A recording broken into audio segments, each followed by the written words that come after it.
Welcome, everybody.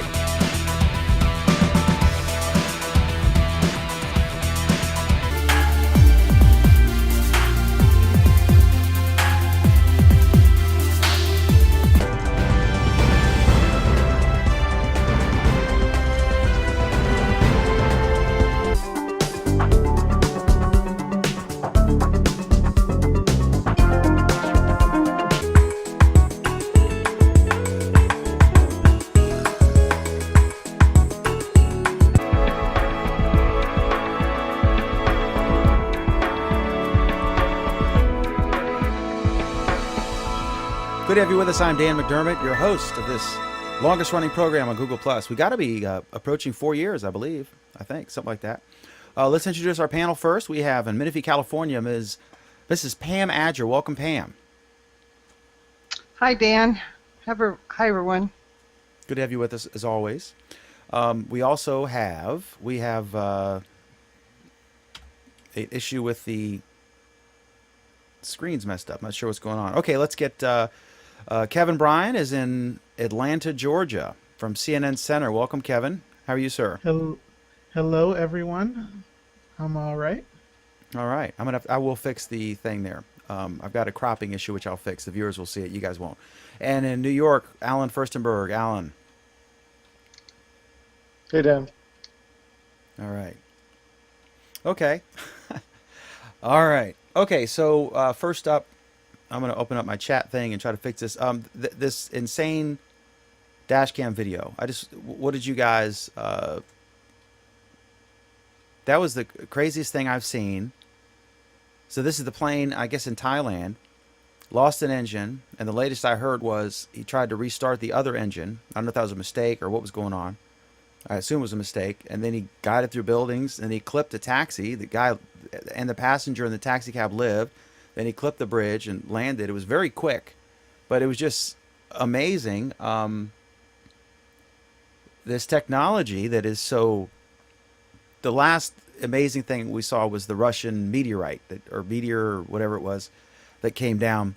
Any thoughts on this technology and or anything at all? But I don't know. I mean, any thoughts I'm at all sorry, about this? Dan, It's not really a tech topic.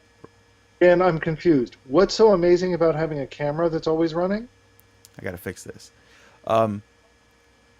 Nothing's amazing about that. I'm just saying that. Did you have any thoughts on the thing? I just thought it was wild. It catches the most unfortunate events. Kevin? Yeah, well, I thought that it was interesting, the idea that it can catch things other than car accidents, because that's really the only way I always thought about dash cams, because I've been a bit jaded because I keep watching dash cam videos of car accidents in Russia. Like that at first I thought that was 95% of what dash cams were just for Russia, so we can watch crazy accidents happen there. But 95% of what they're for. But well, yeah, it's more like 75%. And the other 20% or so is to catch, Russian police officers. yeah.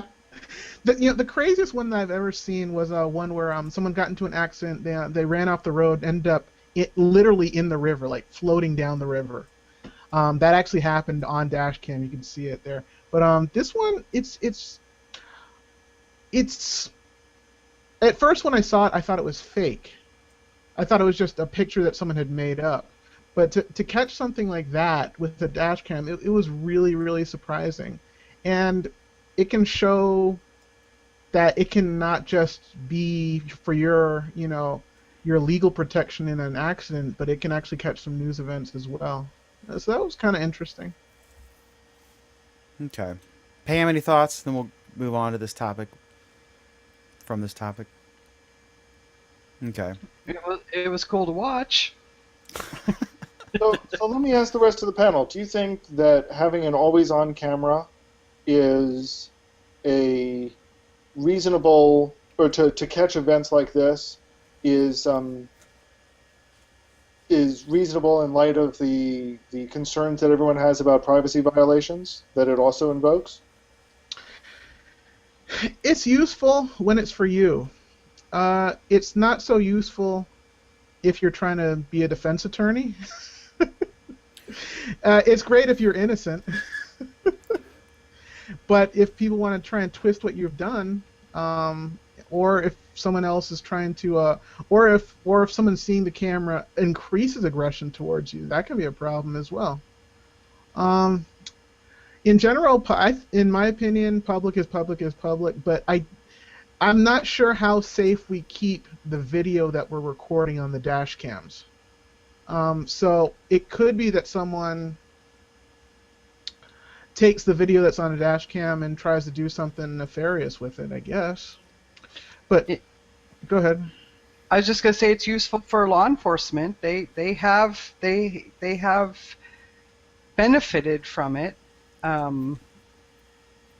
but other than maybe law enforcement, taxis, ambulances, fire trucks, commercial vehicles, those kinds of things, I don't know how useful it I think is. it's useful, Pam, because we just saw in the last week or so, we saw a case where there was a cop who pulled someone over, and I think they lied or something about why, and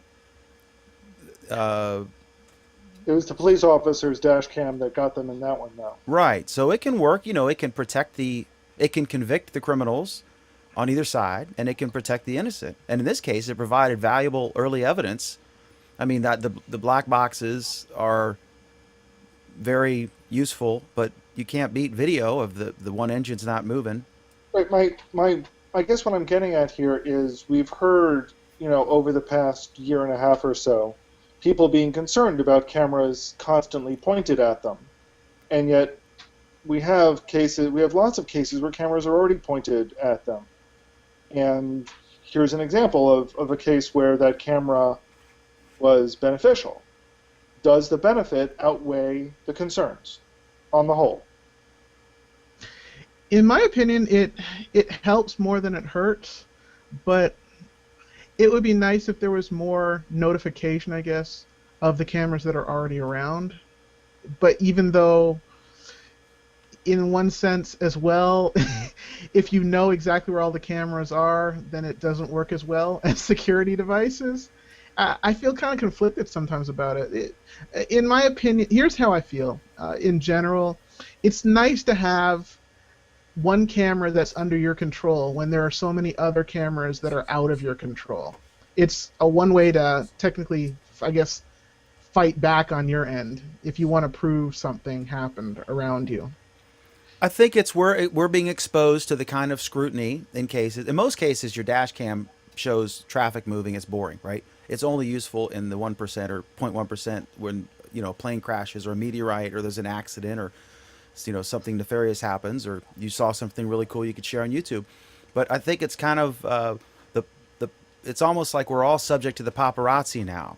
I remember a famous quote from Steven Tyler. Somebody said, "What's it like to be world famous and everyone knows you?" He said, "It sucks, and it's what I always wanted." So it's kind of now, every time any celebrity leaves a restaurant, everyone's tweeting, that they have people on payroll, the maitre d' or a server at all the famous restaurants, and they'll tweet to the paparazzi and et cetera, and then they'll all be out there. And I can't imagine what that would be like. But in the end, public is public. And like if you're in New York City, there's tons of cameras. London is even way, way more than New York City. In the subway in New York City, they have cameras that are disguised. I saw it was a set of slides showing like plumbing pipes, and there was a little hole, was a camera, pinhole camera, for security reasons. So yeah, I think it's a new paradigm. I don't think it's going to get less. I think it's going to get more. There are concerns. What if you were in another part? If you're an Iranian and you're secretly a Christian, and you happen to be chatting with another person, that person gets exposed being a Christian, and you turn up on some video across town, and then you got persecuted for that. What if you were gay and you were talking to a gay person or something, and someone exploited that on social media in one of these countries where your life could be at stake? So it can be good, it can be bad. Most of the time it's innocuous. Nothing really happens. It's just, okay, he took a left turn, I took a right turn. So, but I think we should always be wary, I guess, or always be cognizant of that. I assume if I'm on a subway or walking down the street in DC, or that I'm on a camera, I don't have a problem with it. If I was a drug dealer, I would. Or if I was an activist who was trying to operate under the radar for good, I might be concerned about it. You can cut both ways. Any other thoughts on this? The other thing that really, Brian Stelter from CNN described network executives that he spoke to as speechless. This story about Brian Williams, apparently in 2003, he was on one of either 3 or 4 helicopters, Chinooks, in Iraq, and they were in a dust storm. The first helicopter was hit by an RPG, a rocket-propelled grenade, and it went, I think, through the tail. So apparently, early on, he said, Brian Williams, now the anchor and I guess managing editor or something at NBC News, the #1 anchor of the #1 news show, about 10 million viewers every night. He said the accurate depiction, and then the story. Then it was, we were under fire, and then it was my helicopter was shot with an RPG. So that happened, I think, just a few days ago. He said that, and then some guys went on Facebook and said, "Wait a minute, I was there, and I've been saying this for years. This is not the way it happened. It wasn't his helicopter." And this is so weird because I am a huge Brian Williams fan, and then he came out and he said that he misremembered, and I don't know if I buy it. I don't see how. I think if my helicopter was shot with a grenade or not, I would. It's not like he has Alzheimer's and he can't remember stuff. I mean, he's obviously an intelligent guy. He's very quick-witted. Yeah. So then the last part is yesterday. This is the crazy part. Another soldier who was there said he was piloting the helicopter that Williams was in, and that they did come under small arms fire, but that the other one was a grenade, and that he assumes you could not remember that correctly. He gives him a pass. But then other people said that he wasn't the pilot, that guy wasn't the real pilot, that he was piloting a different one, and now he's backtracking from that story and says he has foggy memories of the incident. That's why I flippantly said maybe weapons of memory destruction do exist. I just thought that was weird. So I'm a fan, and I'm shocked. And so what do you guys think about the tech angle here? First of all, just your general thoughts. The tech angle is you could have gotten away with this in 2003 before Facebook. Now, not so much. Facebook and Twitter are instant. So any thoughts on this, Alan? Both Pam and Kevin are unmuted as well. Why don't you go to one of them first? Sure. Pam.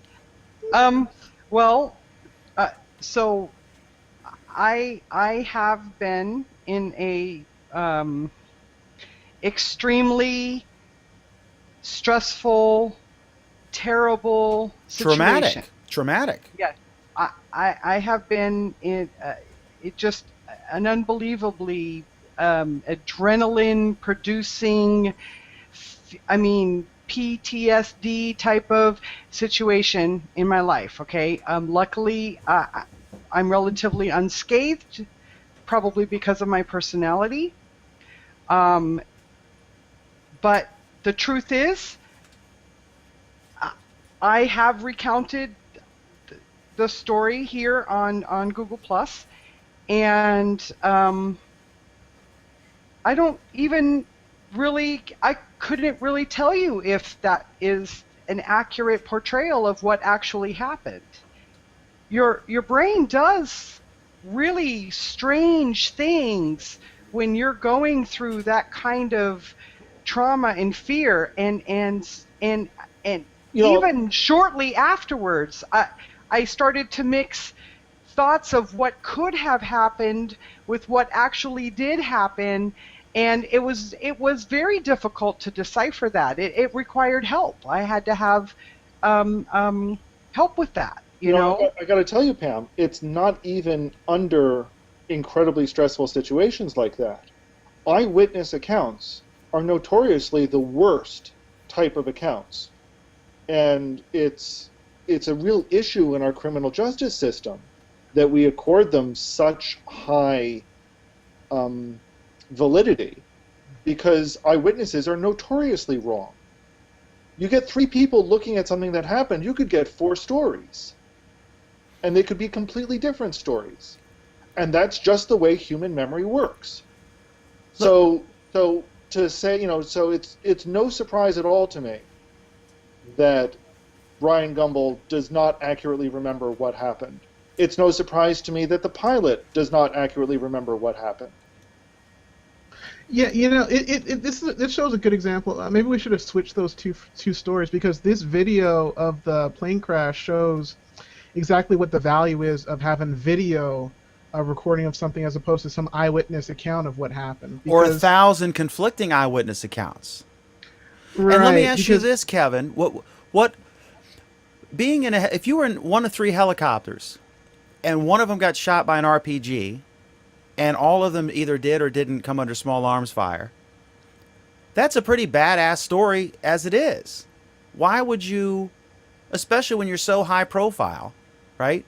Why would you go an extra mile and make, the fish that But got away Dan, thing? But No, it Dan, has you're not nothing to getting it. do with making it up. It's a blend of, oh my God, I could have gotten shot down, and we arrived right after. There was chaos and all this stuff, and it's just a.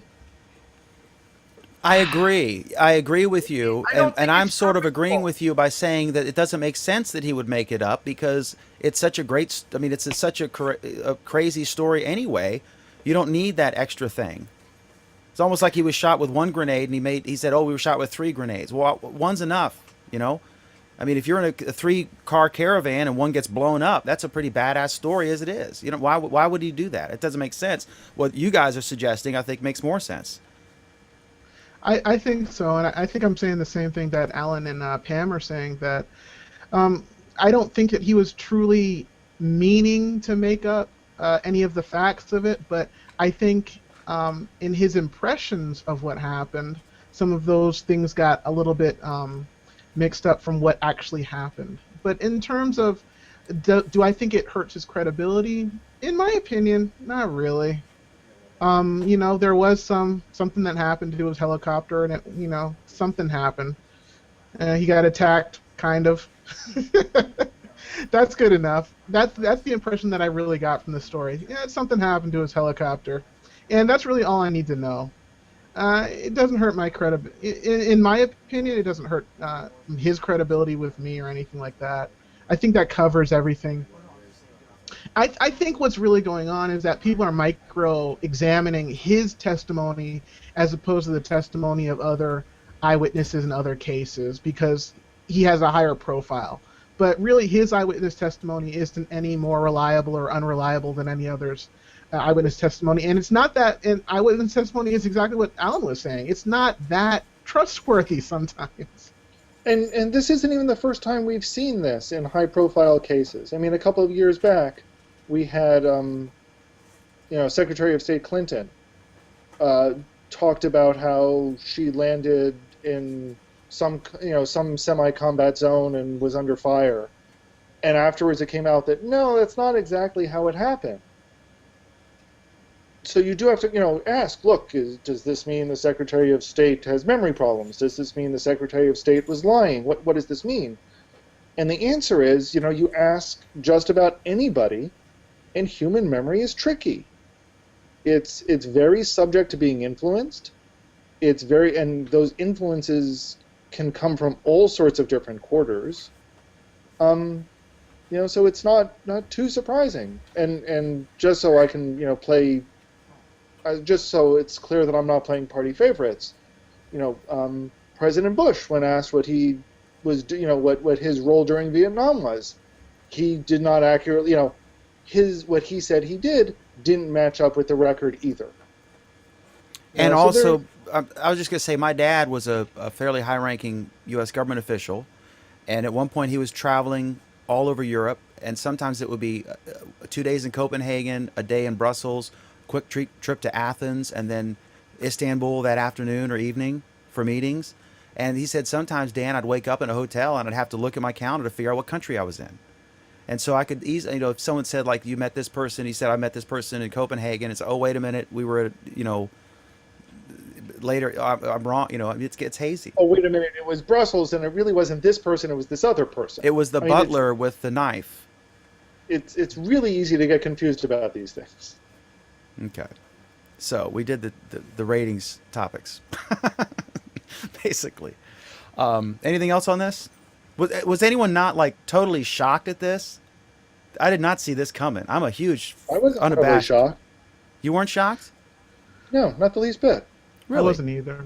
It's How not. come- It's no big deal. Can you briefly explain that? Because I was like, whoa. Because I mean, he was sort of like a, he's not The, Cronkite, inter- but the internet is making a huge deal out of it because that's just the internet.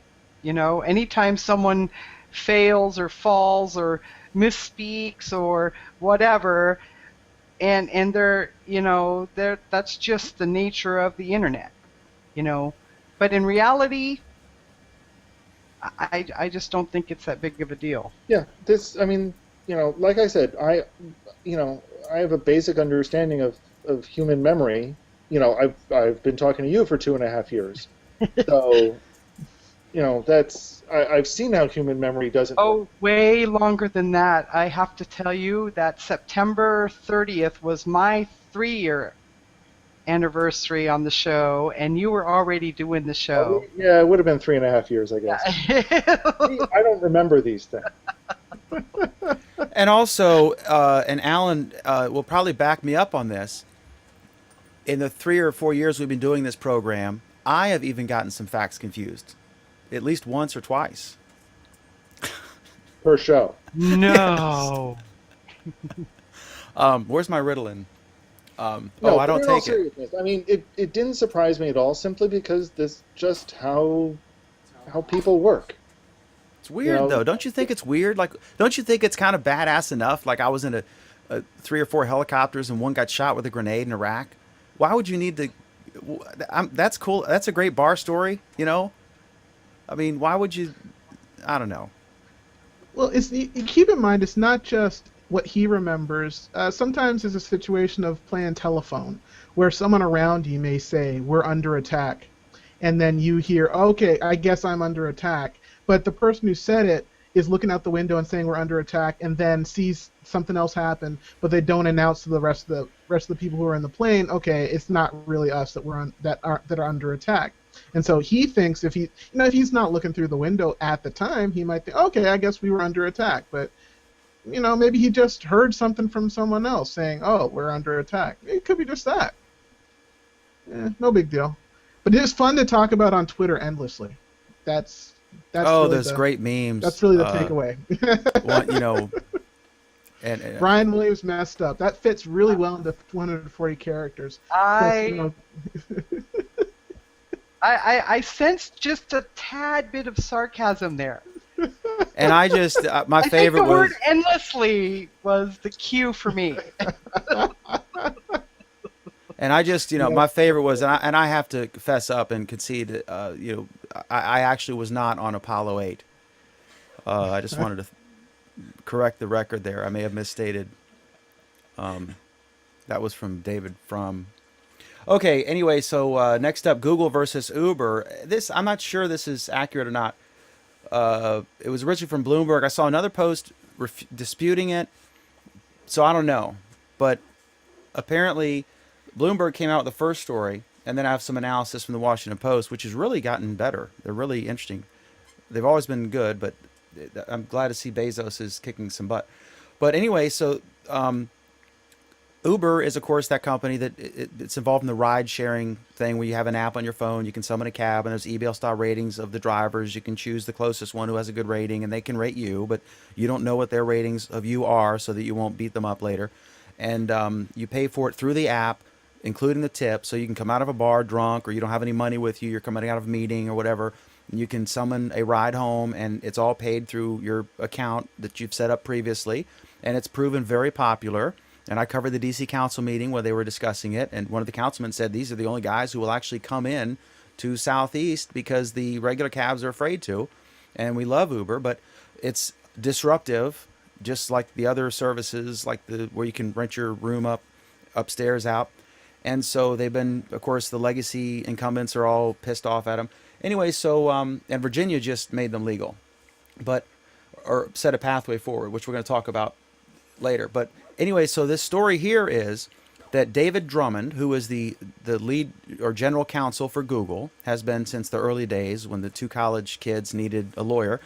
And He's now a senior vice president of Google. He is on the board of Uber, and Google invested about $250 million early on in Uber in like 2013, I think.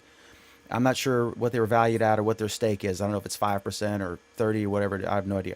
But the story from Bloomberg is that at a board meeting, David Drummond announced that Google is considering or is in the process of entering a similar thing using their driverless car technology, where you could, with an app, summon a driverless vehicle.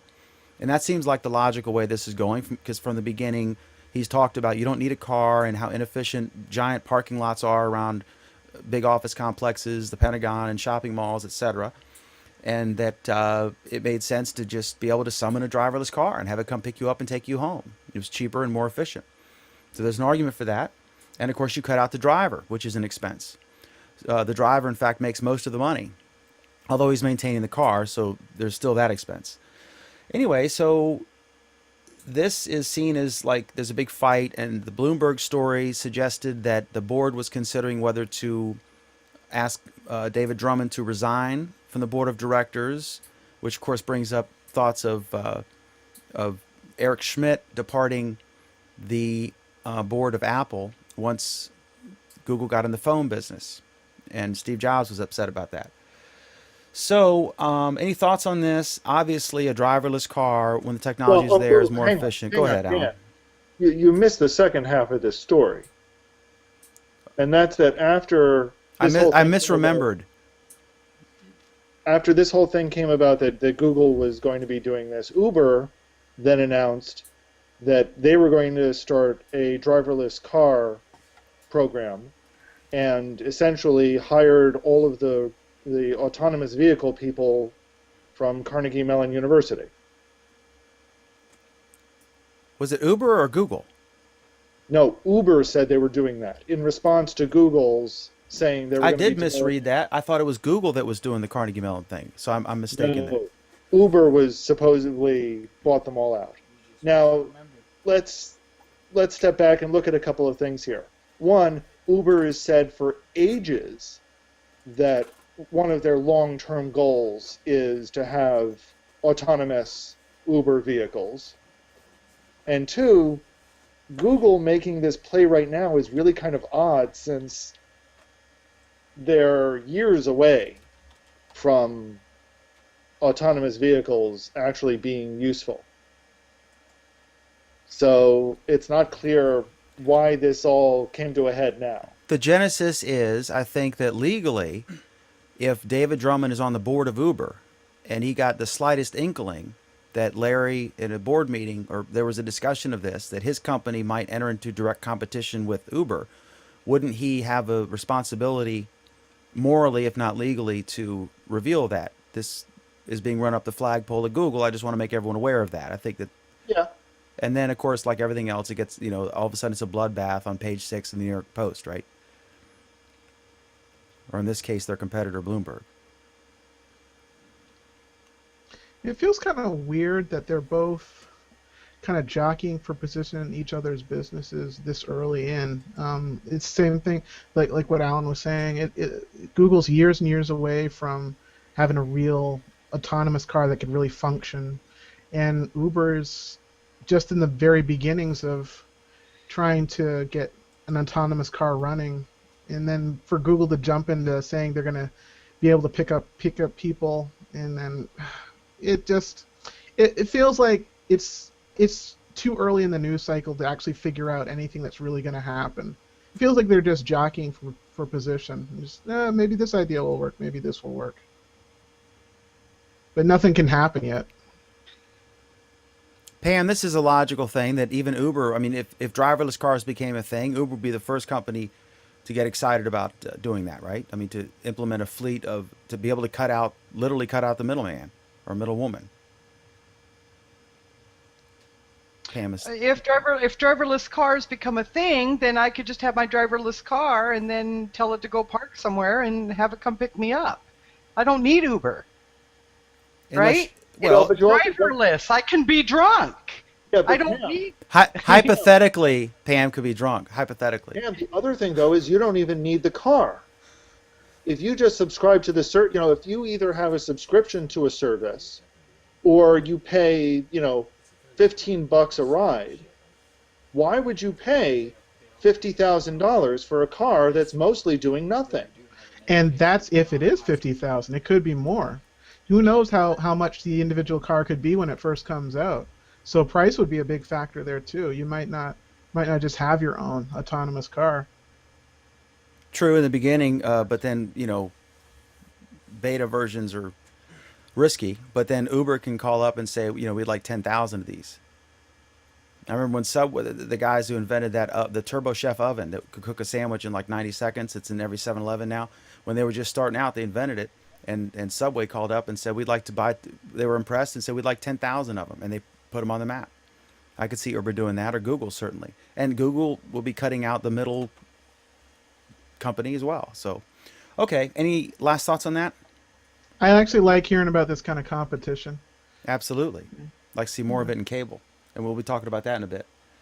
So next up is YouTube launches a multi-angle video experiment. I'm not going to show it because I just got trolled yet again for my Our Android Week intro. They wanted me to prove that I own the rights, and I'll prove it once again. Yes, I do. Here's my receipt. Here's the terms of service.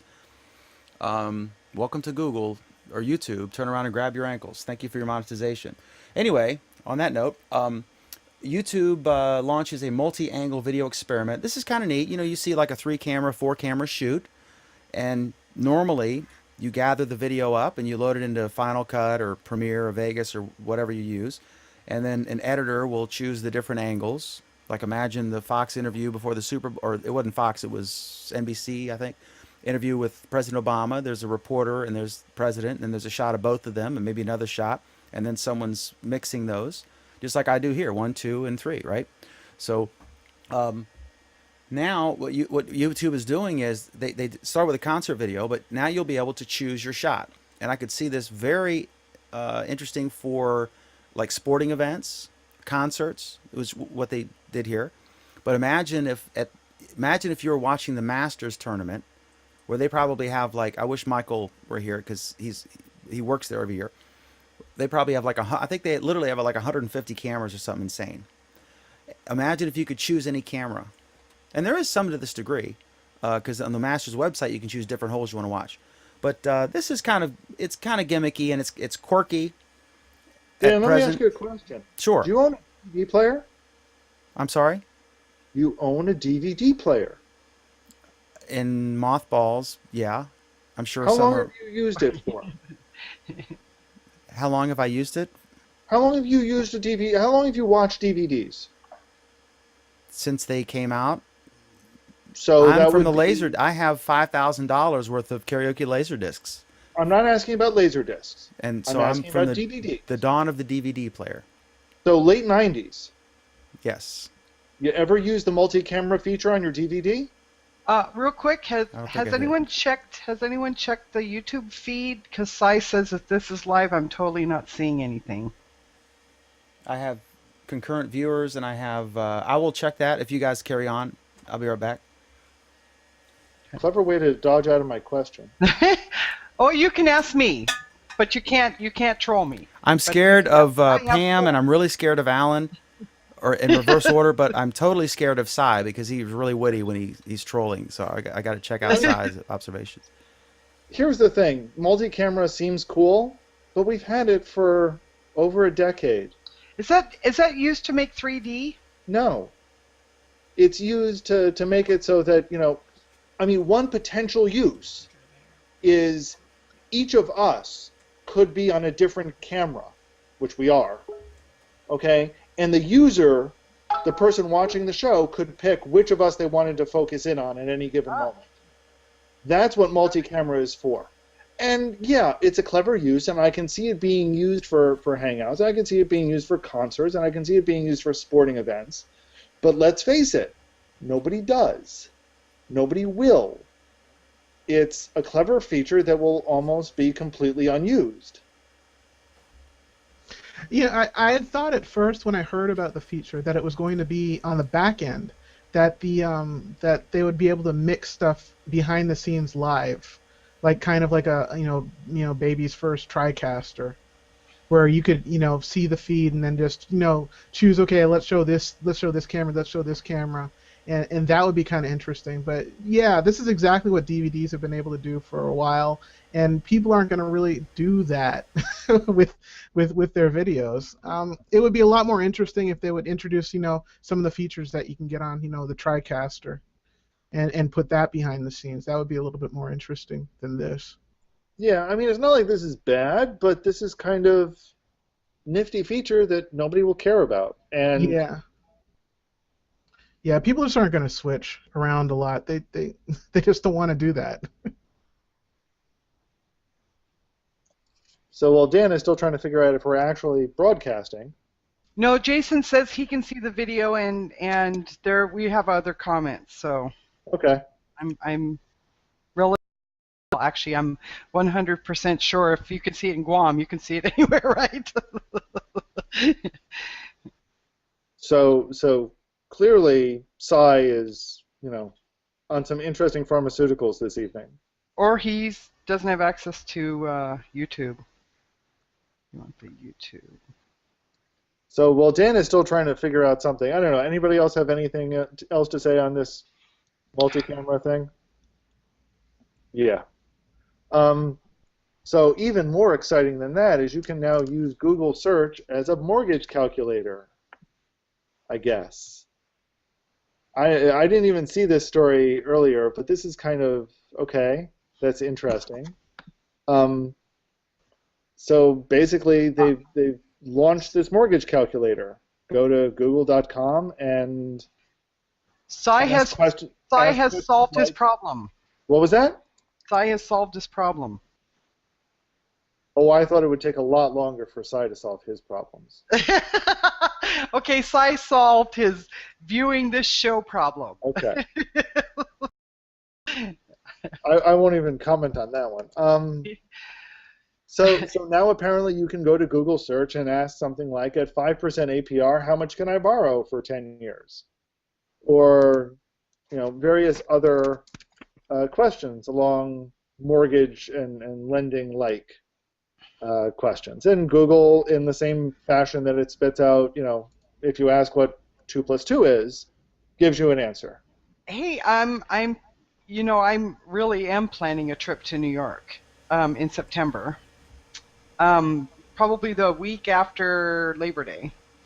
And I just went to Google and typed, flights or whatever, and it has this little pop-up thing, and you can type in when you're leaving and everything, and it'll come out with a whole list. I mean, Southwest still isn't listed because they require you go to their website, but I find it extremely useful, and they have conversion tables. There's all kinds of stuff that you can just type in, and it comes up, little translate thing. You don't have to go to Google Translate.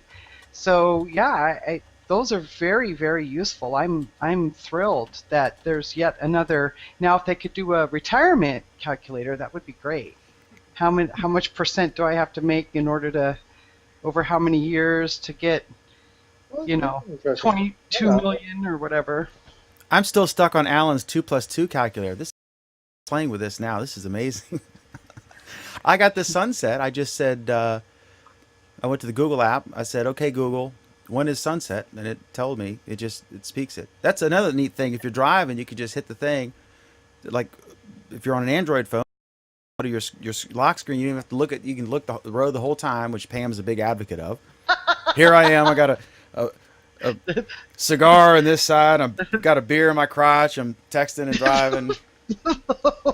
And the seat. You have a driver. What are you talking about? My seatbelt is so uncomfortable to sit on.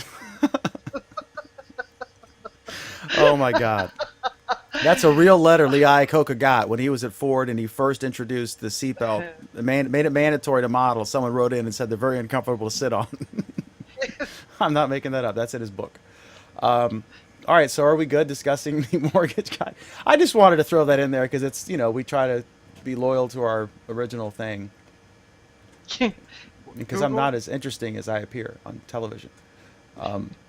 Okay, so another Google's search deal with Apple is expiring soon, and everyone wants a piece of the action. In your opinion, folks, do you think is this legit or is this just posturing pre-negotiation? Give us a really good deal, or Bing and Yahoo are out there.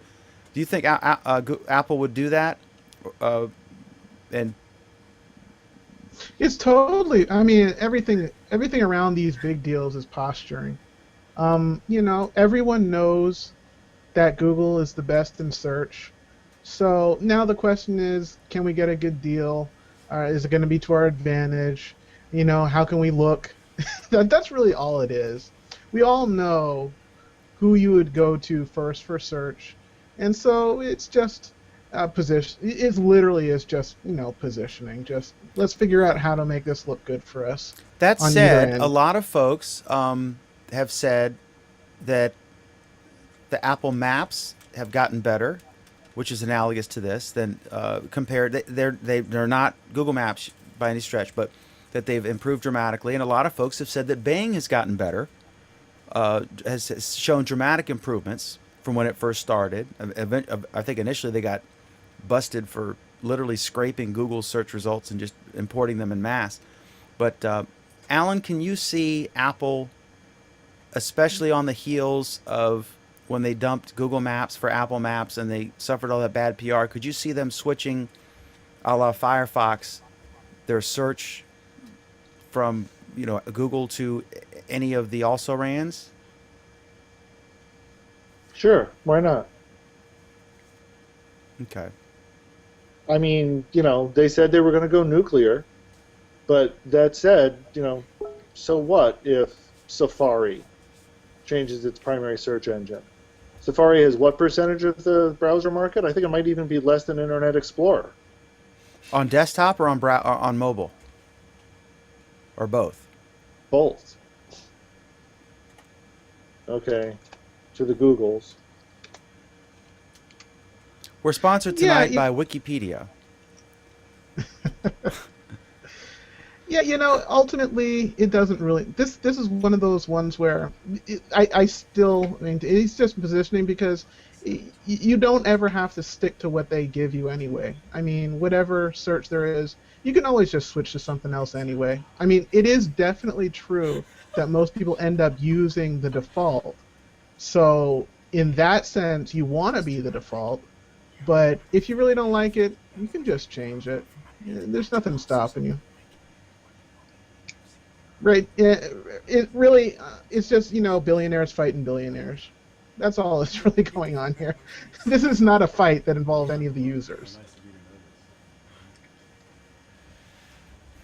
Okay, I'm going to pretend I was listening to all that. I was engaged in. Okay, from It every was super engaging. search that I can find, Safari's usage is like hovering around 5%, which is actually higher than I expected, but is lower than Internet Explorer. But to be fair, compared to Windows I'm Phone- ready to go back to Netscape. Okay, Chrome is driving me crazy. I am almost completely done with them. I am this close. Pam, to do you just mean on mobile uninstalling or them. desktop or both? And specifically Oh, what? Not on mobile. It doesn't completely kill my phone, but on desktop, I mean, right now it's running so hot that my whole laptop is hot. I think it's And you, all Pam. I have is just the Hangout window open. It's you, Pam. I kind It's not the laptop. I kind of know how you feel, Pam. Chrome on the desktop has really been driving me up a wall in terms of saving web pages. It has like probably- 8, 9, 10, 12 of them open at the same time. It's like, Well, okay, yeah, there's a tab problem it's a total memory hog, but when I go to save a web page in Chrome, there's only like a 75% chance that it will actually save the complete website if I say to save the complete website. There's about a 25% chance that it will just save the background information and will not save the HTML file along with it. And so I have to go and not only save the total web page, but then I have to go back and try and save just the HTML only. And usually that will work, but I have to go and try and save a web page twice every time just to make sure that it actually gets saved. That's insane, and it doesn't throw up an error message for me either when it doesn't do it. So yeah, I mean the memory is a total memory hog. I'm not sure if it saves a web page when it says it does. It gives me some real problems sometimes. Mm-hmm. Yeah, if it wasn't really engaged in a lot of the different services that I use from Google as well, it would be a real problem, and I might really switch sometimes. I'm actually looking at a laptop right now that has 12 gigs of RAM. Just I mean, because I have a huge, I mean, I have this 100 megs down and 50 up or whatever. I pay a crap load of money for this really fast internet connection, and you have to get practically 16 gigs just to cope with a web browser. Yeah, exactly. Something is amiss. How long, Pam? Okay, how long have you? How long have you used that laptop? Question one. And question two: is it fair to consider? Do you use like Malwarebytes, which is a free malware scanner? Because some of Nope, I uninstalled all of the virus scanners. I only use Malwarebytes, but it doesn't run in the background. Right. You have to pay. And I think the paid version. And I use Microsoft's, and while I'm in Chrome, I use WOT, W-O-T or whatever, just to make sure that the site is rated okay. But yeah, I mean, I have nothing running in the background. There's nothing but Chrome and my computer. And you're on a Windows or a Chromebook? Windows. Okay. Yeah, I'm on Windows. And my computer will be, and the only reason I know this is because I bought it. It came the day before we left for Rodney's dad's funeral, so I happen to know the date. In July or late June, it'll be 4 years. Okay. So, Any final thoughts on whatever topic we've just analyzed? Okay, a couple comments here from Dean Barrett. Safari makes me nostalgic for Alta Vista. I'm more of an Ask Jeeves guy, but we're on the same page. He also says that Pile rules. He also says, did Ask Jeeves, was that ever a thing, or was it just like a novelty? I think it was a novelty. It was there for 5 minutes. It was there. Dogpile was my favorite. It was Go the ahead. Nexus Q of search. Sorry, Alan, just kidding. Not really. Dean Barrett also says on YouTube, when Fox News has a 60% false reporting rate, I'm not about to get excited over Brian Williams telling a war story. Okay, that's fair. And then let me check my any comments here. Cy. Pam is right, says Cy. Rich had earlier, Alan is right. Nobody ever says Dan is right. What, you guys could throw me a bone once in a while. There's a reason for that. Our viewers are very truthful. And here's to you, Cy. YouTube 1, Cy 0. Good to see you again, Rich, by the way. I'm just kidding, it was Cy. actually Chrome. It was actually a Chrome? Chrome error. Yeah. Oh, okay. Chrome 1. No, Chrome 0. All right. So once again, Cy's vindicated, and I'm the opposite of right. The W word. And anyway. All right. So all that happened. All right. Please keep the comments rolling in, even though we don't have a comment tracker. But we didn't even know. Does it work again? I think we're speculating about that. Yeah. I'm seeing it. I'm seeing his comments. Maybe I could bring back the comment thing. All right, next up is Twitter's live data pipe to return to Google search. So they did a deal where Twitter is going to, they had this thing, I think it was entirely Twitter or almost entirely Twitter, but it was when you did a Google search, you know how you can do options like within the last hour, within the last week, or in all, you know, whatever. And then once you set a time thing, you can say newest first, whatever. They had a thing called real time where it would sort of auto update, and you could it was capturing all the things on Twitter. because they had what they nicknamed the Twitter data pipe. Basically, they had an API special access to every single tweet that was publicly posted, and they would incorporate that into search. In my use case, and my use case scenario is different from others, but as has been pointed out, same thing with Google Plus. Like I'll say, like, well, these kind of people aren't on Google Plus, and then Alan and Pam will rightly correct me and say, no, they are. You're just not hanging in those cocktail parties.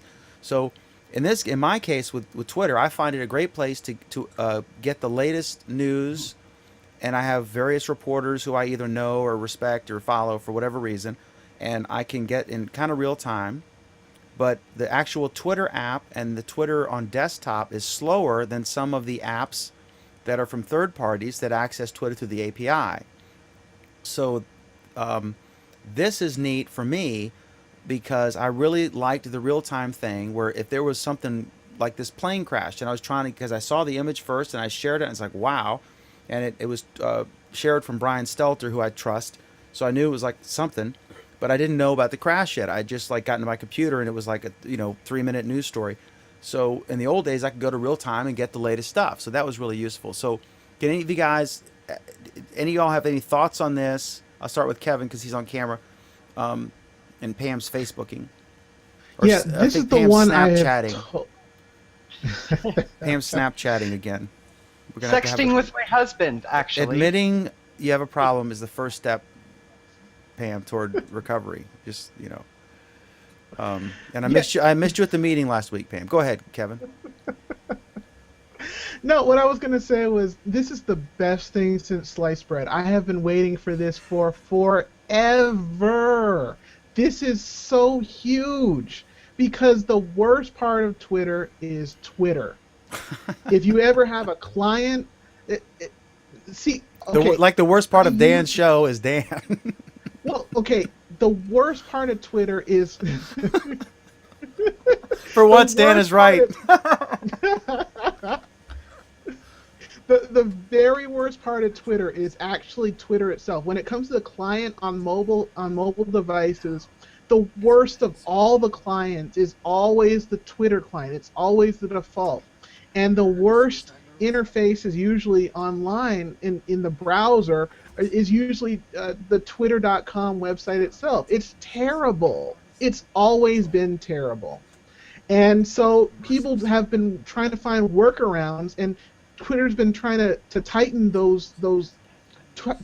tighten down everything so that you just go to them, but their experience as the user experience sucks. It's horrific.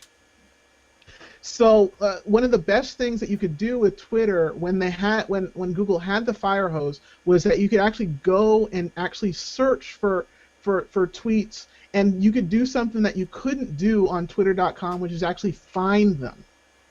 And now that Twitter will actually open up this fire hose to someone who's actually competent in search, then we'll actually be able to find tweets easily again, and also be able to handle them as they come in real time and search them in real time.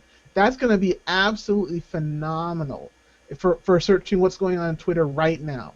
And it's something I totally missed, and Twitter has really been hobbling themselves by not allowing this to happen. So I'm thrilled that it's going to happen. I'm going to be waiting for the day that they'll actually announce it, and I'll just be using it all day long. It's going to be great.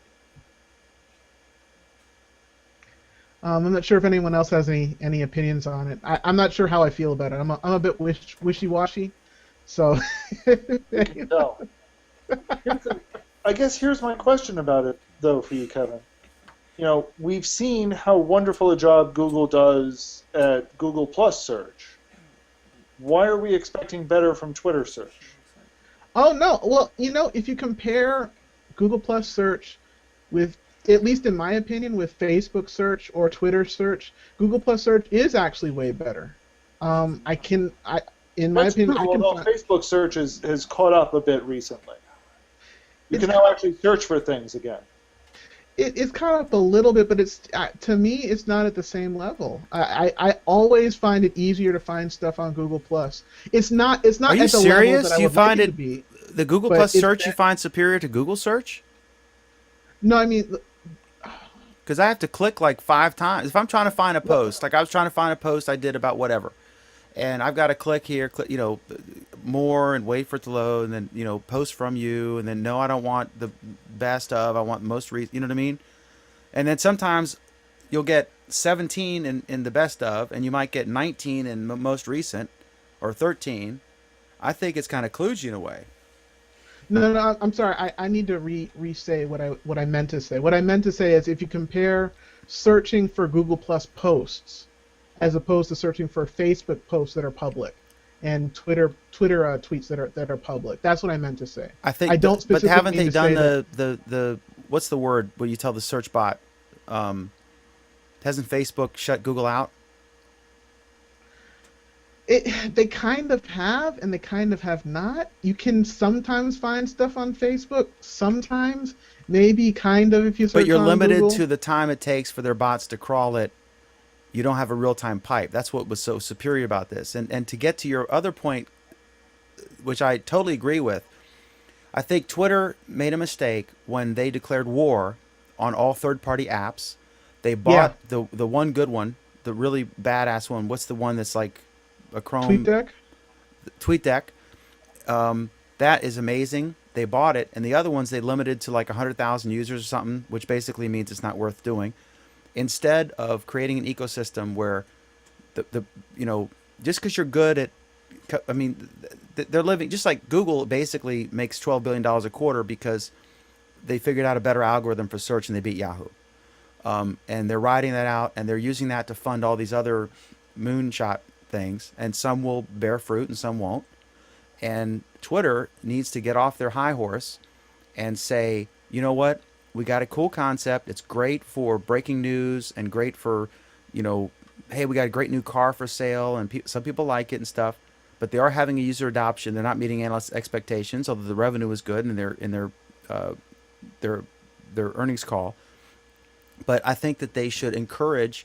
I think that they should reverse policy and let the developers develop and let them innovate and etc. I just think that that's a fail to say to people like Alan and Cadeas and these other developers that screw you, we're going to do our own product and it's going to be proprietary, because I agree with you, it sucks compared to some of the stuff I've seen from third-party guys like Alan and Cadeas.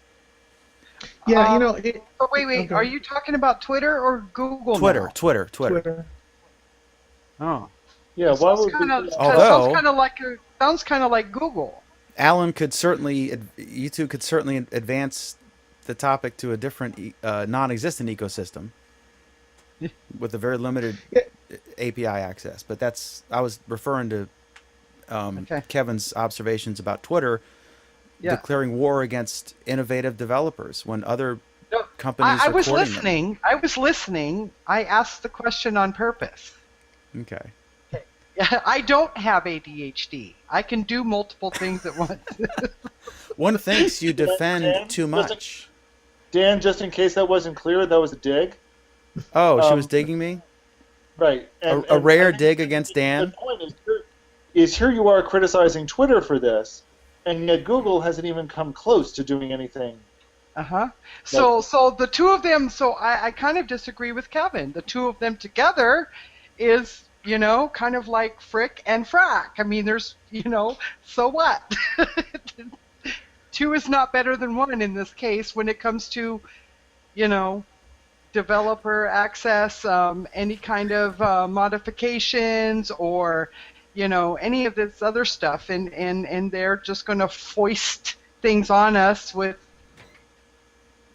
Pam, question: No. is this a vindication of Vic Gandotra's answer to Alan's question every time he came on this program? When Alan would say, "Where's our API?" It was always the first question out of the gate, and he would say, "I'm so glad you asked that, Alan. How are your kids? And he would say, we want to wait until we're doing it right." I have a very distinct memory of that. Yeah, we want to make sure we're doing it right because we don't want to get it wrong and then have to change things. I think that this is a partial vindication of that because Twitter certainly did the opposite. They put the API out and they pissed off all the developers who had invested all this time and all of a sudden said, hey, your app's great, and so only 100,000 people can use it because we want people to go to our own shitty app. I'm just throwing that out there. Okay, well, before Alan answers, the answer I would give was that Vic's answer was still a lame answer. It totally is not excusable. There should have been an API, but the problem I have is not with the design of Twitter's site or its API or anything. It's the fact that they put out an API and then they basically shut it down almost. I mean, technically, yeah, the API is there, but I mean, if you can't build anything, big off of it. Well, but Vic essentially claimed to not want to do that, and that's why he never opened up the API in the first place. Well, that was a nonsense answer. To me, the answer. No, it was a very direct answer. He basically said, "I don't want to do what Twitter did." Okay, so he doesn't want to do what Twitter did, just shut down the API. But you don't. But what about having Google Plus? Okay, so now we might be switching around between Google Plus and Twitter. Let me first address the Twitter issue. As far as Twitter goes, the problem the problem between Google Plus and Twitter right now, if you go to their actual native websites, is that Google Plus has problems, but Twitter is unusable almost. That's the biggest problem. The Twitter.com website is a piece of garbage.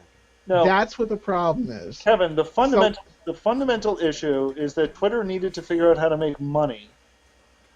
So they forced people onto their client where they knew how they could do the advertising. Google Plus doesn't care about making money. That's what they say in terms of that's what they had to do to make money. They definitely had to make money. That's 100% true. Did they have to make money the way they made the money? I'm not sure that they had to do it the way they did it. That's a little bit questionable. Well, what would you have proposed they do instead? I don't know. Next topic.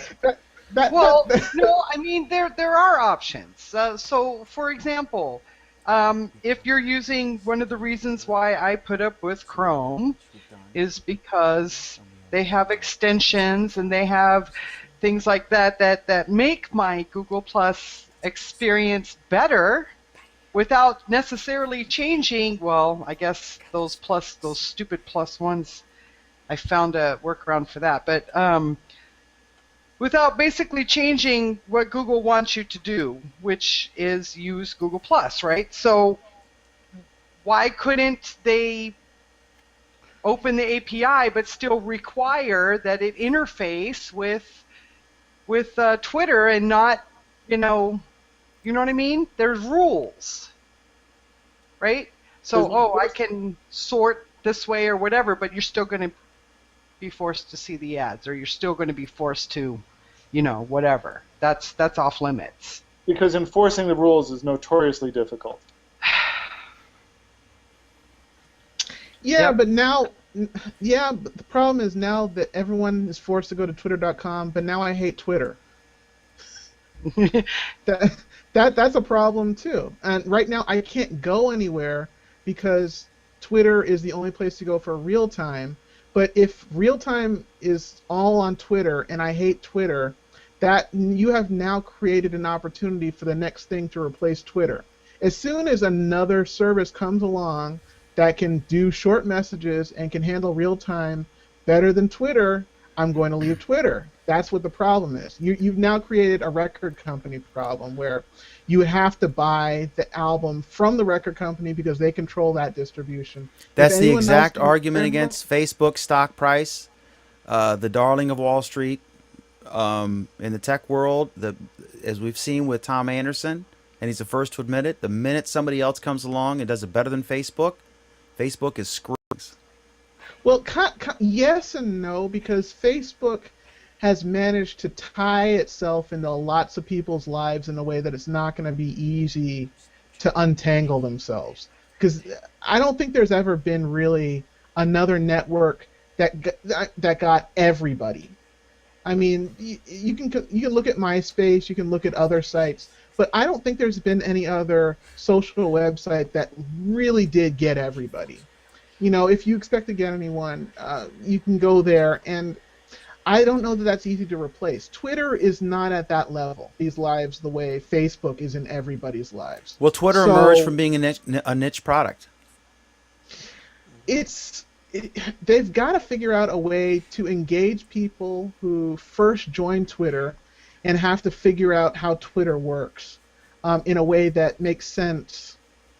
In you know, I say in English, but in easy to understand language. When you first look at Twitter, it looks kind of weird. You have to figure out how things go. You have to realize that you can't keep up with everybody all the time. You just have to pick selectively. So you have to, but you really want to see posts from people that you know. So you have to filter the feed. But the whole point about Twitter is that you have to is their filter biggest the strength their biggest weakness, Kevin? In other words, for me, I don't know very. There's maybe a dozen people, maybe a half dozen people in my county who are like hardcore Google Plus users. Maybe a half dozen. I'm being charitable. Is Google's biggest, but I love Google Plus, obviously. Is Twitter's biggest strength is that crazy 140 character limit or 160 character, whatever it is. One's a text message is 140. 140 and SMS is 160. So that limit lends itself very well for the consumption of content in a very rapid way. And you see these things on the screen where I subscribe to various tech things and news channels for breaking news, just as a diversion. If you're bored with what Alan's yelling at me about or whatever, you can see that. And that's an experiment. But is it also its biggest weakness? Because it kind of locks it into a certain type of content consumption or content creation. But it's a strength and a weakness. I'm not sure. And I agree with you that not everyone's gotten it yet, and they may be one step away from widespread adoption. But I don't know. I just it is a real problem because there's several different issues that they don't know how to deal with, and and that's why I'm so critical of them locking down on them just having people go into Twitter.com. I understand that definitely they had to make money, and they were at a critical juncture where they had to make money. I'm not sure they have to stick to that for forever, but they might have to. But the current problem is that the best thing about Twitter is that you get the unfiltered feed, but the worst thing about Twitter is that you have an unfiltered feed that you don't care about that much. You really want 5 tweets a day, really, from the people who are around you or people that you would like to follow. But to look at that, you have to have a heavily filtered feed. But having a heavily filtered feed kind of defeats the purpose of Twitter, which is that you see the most important things that are happening right now. And if you have a filtered feed, it's going to be a different experience. So you have to make a regular feed where it's the fire hose and everything's coming at you all at once. Then you have to have another feed which is filtered, and now you have to choose which one is the default feed, because most people are just going to look at the default feed. But if you have the default feed be the fire hose, people aren't going to be engaged and they might drift away. Whereas but if you put the filtered feed in front of them, you still have it's a different experience. Jesus, Kevin, could you possibly be more in the weeds? It's a really I understand it's a difficult problem, and the problem is Twitter's the one who's trying to solve this problem, and Twitter sucks at solving any of these problems. All right, I gotta break in with a breaking news comment here from Cy. He says, and I'm gonna truncate it and then give the full. He says, Dan is right. Sadly, the full comment is, Dan is right. Nobody says Dan is right. Oh no! So for a minute there, I was all excited. You got the pity praise. Any last thoughts? Any final musings on Twitter's demise? I'm just totally frustrated with having to deal with Twitter. I'm looking on mobile to try and try out another client. I've been using Plume for a while. I'm trying out Talon. I'm hoping to find something that's cool. And the one thing I know I'm never going to look at is the actual Twitter app itself because it's a piece of garbage. And now that they've locked everything down, I don't think they're ever going to fix it. And the end. Excellent. Okay, next up is FCC Chairman Tom Wheeler. Okay, let's do this here. All right. This we've been talking about this for quite some time. The chairman of the Federal Communications Commission, a former cable industry lobbyist, who a lot of us were wary about initially, has really embraced the notion of net neutrality, the idea that everybody from the biggest companies like Netflix to the smallest startups like Kevin's crazy blog would have the same access to all of the people on the internet. That's what's made it strong. And he did an op-ed outlining their intention to use Title II under the 1996 Communications Act of Congress.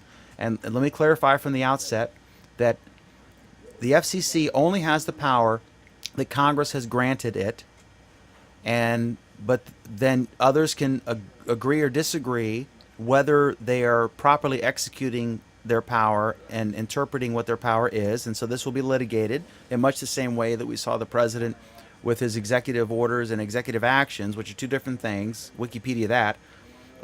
There are different interpretations of whether that is executive overreach, a la an imperial presidency, or whether that's what he was elected to do, and et cetera.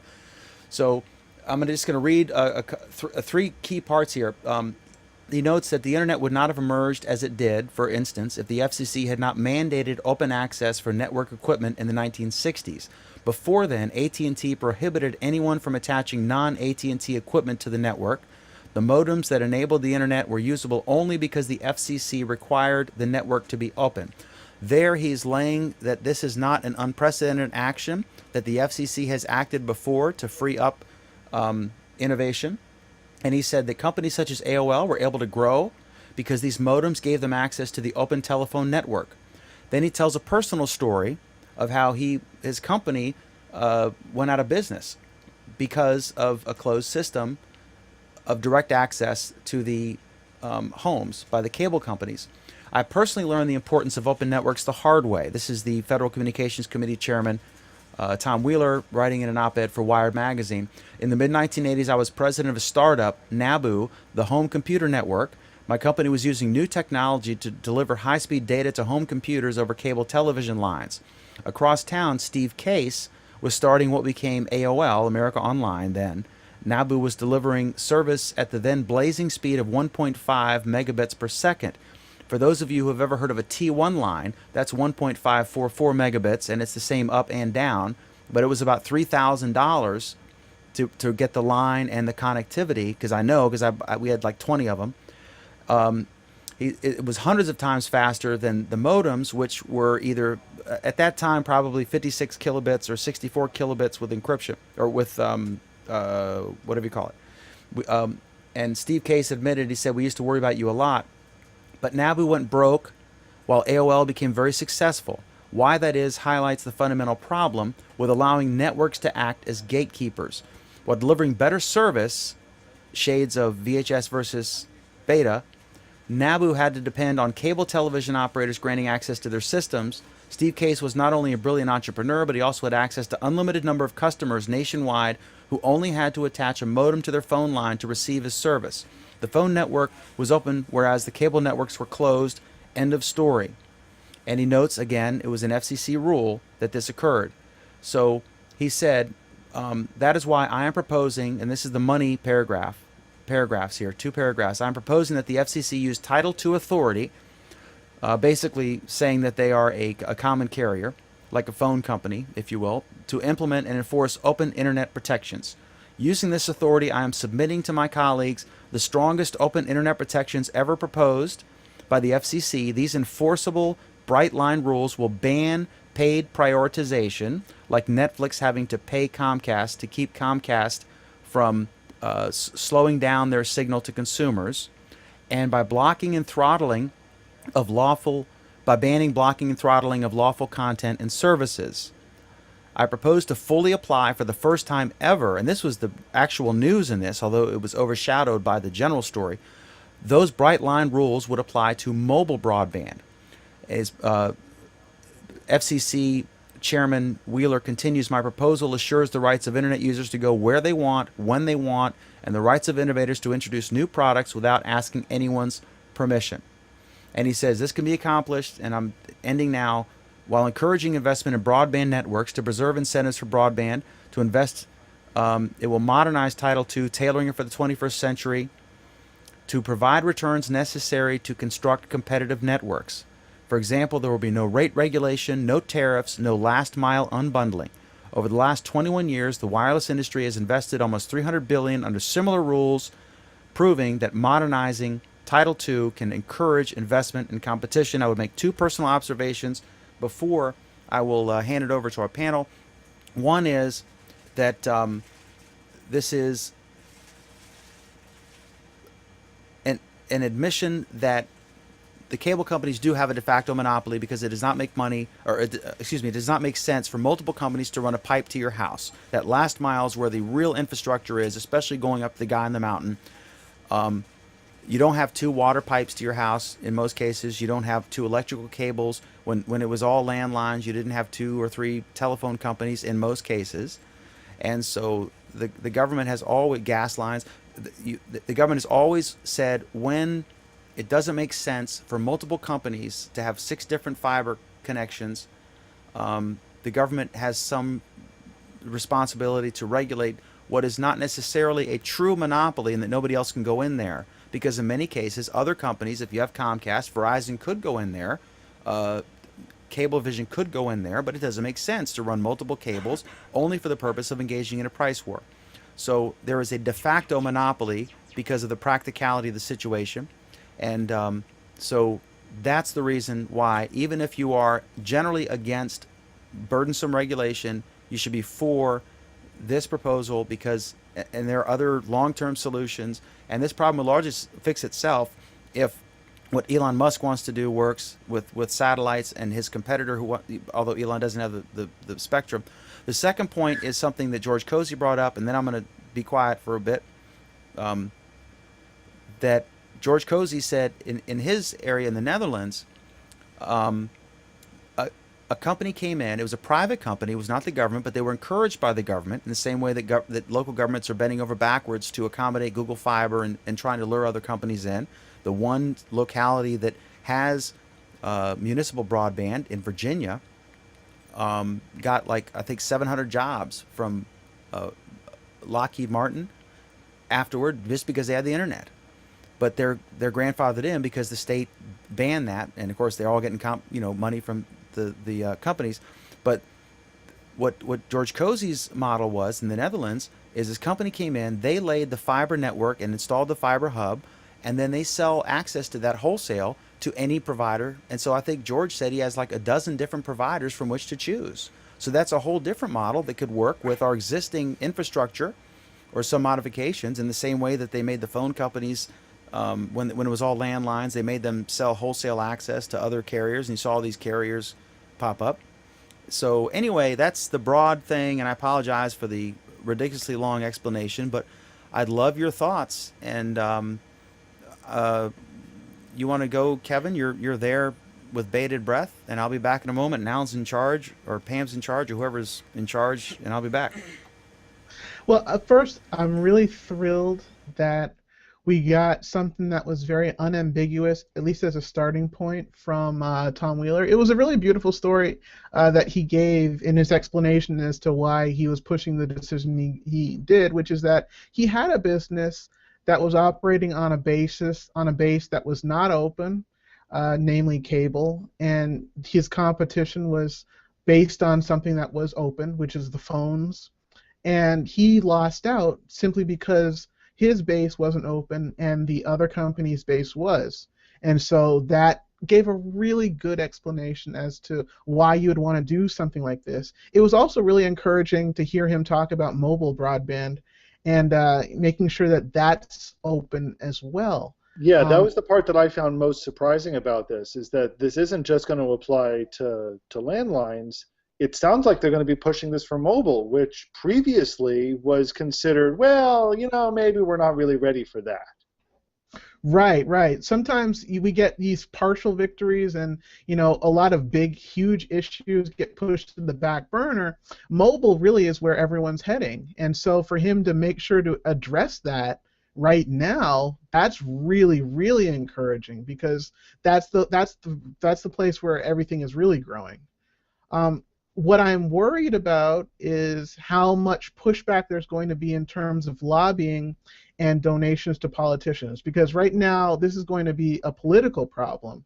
He's basically presenting what he thinks is going to go through, and now I'm worried about what will actually be written down. And I'm not sure how much influence is going to happen in terms of the push from the people on the petition, and on the other side, how much money and influence from the incumbents are going to come in and affect things. So that's my worry. I like where this is going so far, but I'm worried about that. Mobile was the most interesting part for you, right, Alan? Were there any other parts that you really loved? Well, I think mobile was interesting mostly because it was considered not up for negotiation, and now it sounds like it's up for negotiation. And I think that's one of the things to look at with this, is that this isn't a set of final rules here. This is him saying, okay, here's my opening salvo. If you don't like it, give me a counter argument, but you can't just give me bullshit. Something is going to happen, and here's my start. Here's where I start negotiating from. Right, right. And I'm hoping that'll hold on. Well, I think it's Also, reasonable. Alan, just to add to that real quick, and then I got to leave for just a sec. That's why I mentioned that he can only act from congressional authority, right? So he's saying, just like President Obama said, if you don't like my executive action on immigration, pass a bill, right? So it's kind of the same, I've made my move, you make yours. If Congress wants to come up with something, the problem is that a lot of Congress is in the tank for the cable companies. And what's even worse is, just like with the SOPA and PIPA or PIPA, that the public largely doesn't understand this issue. I've had some very, very intelligent people contact me, like 3 in the last week, saying, I don't understand. Can you explain to me what net neutrality is? And it's like, okay, and you try to do it, and they're like, their eyes glaze. That's a real issue, that this is not an easily defined. It reminds me of Whitewater in the Clinton administration. It was so complex. You're like, I don't understand, So, well, but we did a part of great it job also- with SOPA and PIPA, and hopefully we can do the same here. Go ahead, guys. But also remember is that both sides defined the same term in opposite ways back when they started this fight. So, the telco industry originally said that net neutrality was the ability for the owners to do what they want with their wires without any government interference, which is true on a certain level, but is kind of stretching the credibility here. that is an awesome definition. I mean, if you think about it, that in some ways that is what net neutrality is to have the owner not be forced to do anything at all. And this is exactly the opposite. It's forcing them to do something with their wires. Now, it's a legitimate argument, and it's a legitimate definition. It just happens to be, wrong.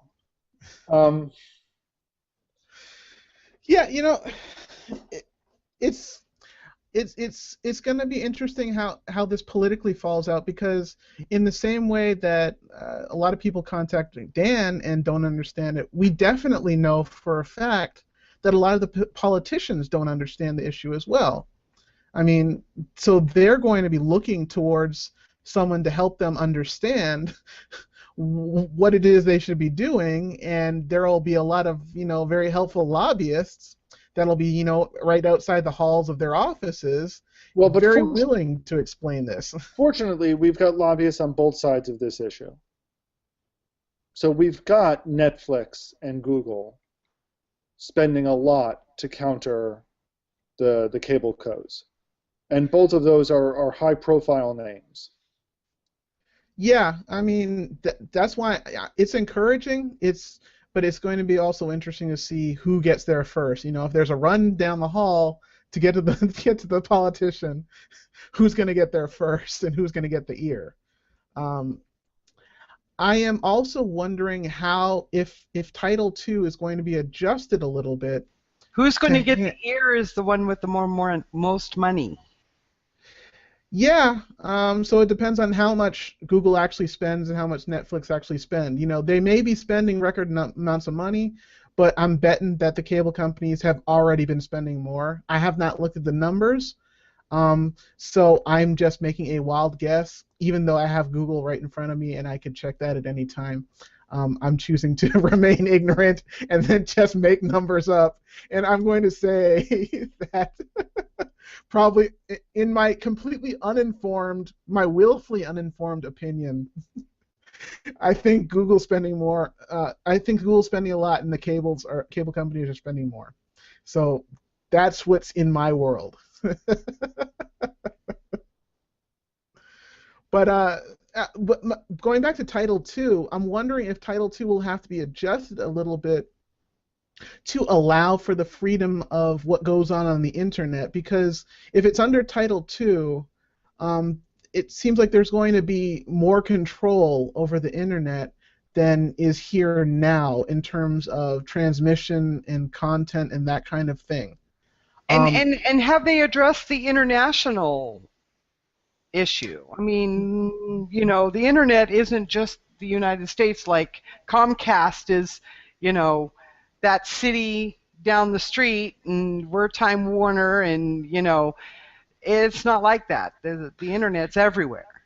Right, right. And so it's really early days for this. I'm just happy that this initial announcement went out, but you're definitely right. We're going to have to look and see how this can be altered, how Title II can be altered for internet to make sure that it's not just data that can come back and forth, you know, without a lot of huge limits, but the information that's getting sent back and forth, how free will that be?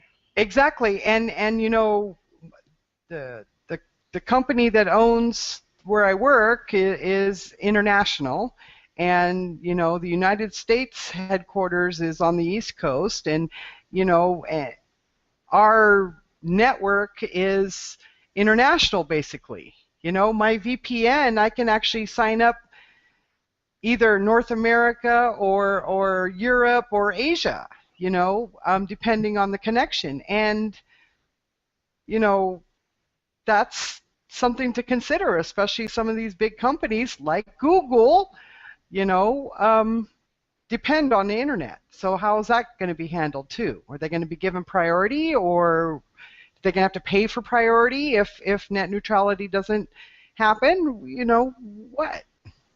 Yeah, I'm more happy about this announcement because I think since this is happening in the U.S., there's going to be pretty strong pushback from everyone to make sure that information is the actual information, not the the bits and the speed and the broadband, but the actual information that's being transferred is going to be pretty well protected because of our First Amendment. So I'm not as worried about that part as I was about does Comcast have control over throttling my connection. So I'm more hopeful about that. But this is going to be something to watch. But in general, I'm happy. I'm really happy about this stance that Tom Wheeler is taking. In general. And that rolled to a stop. Yeah, there's only so much you can say about how Wheeler is awesome and the cable companies just deserve to rot in hell. Yeah, I mean. So, with that, I guess let's go on to the next subject. Which, is Vine for kids. But it's Vine. But it's for kids. But it's Vine. You want to share with us what that means, Kevin? I can't see that going wrong at all.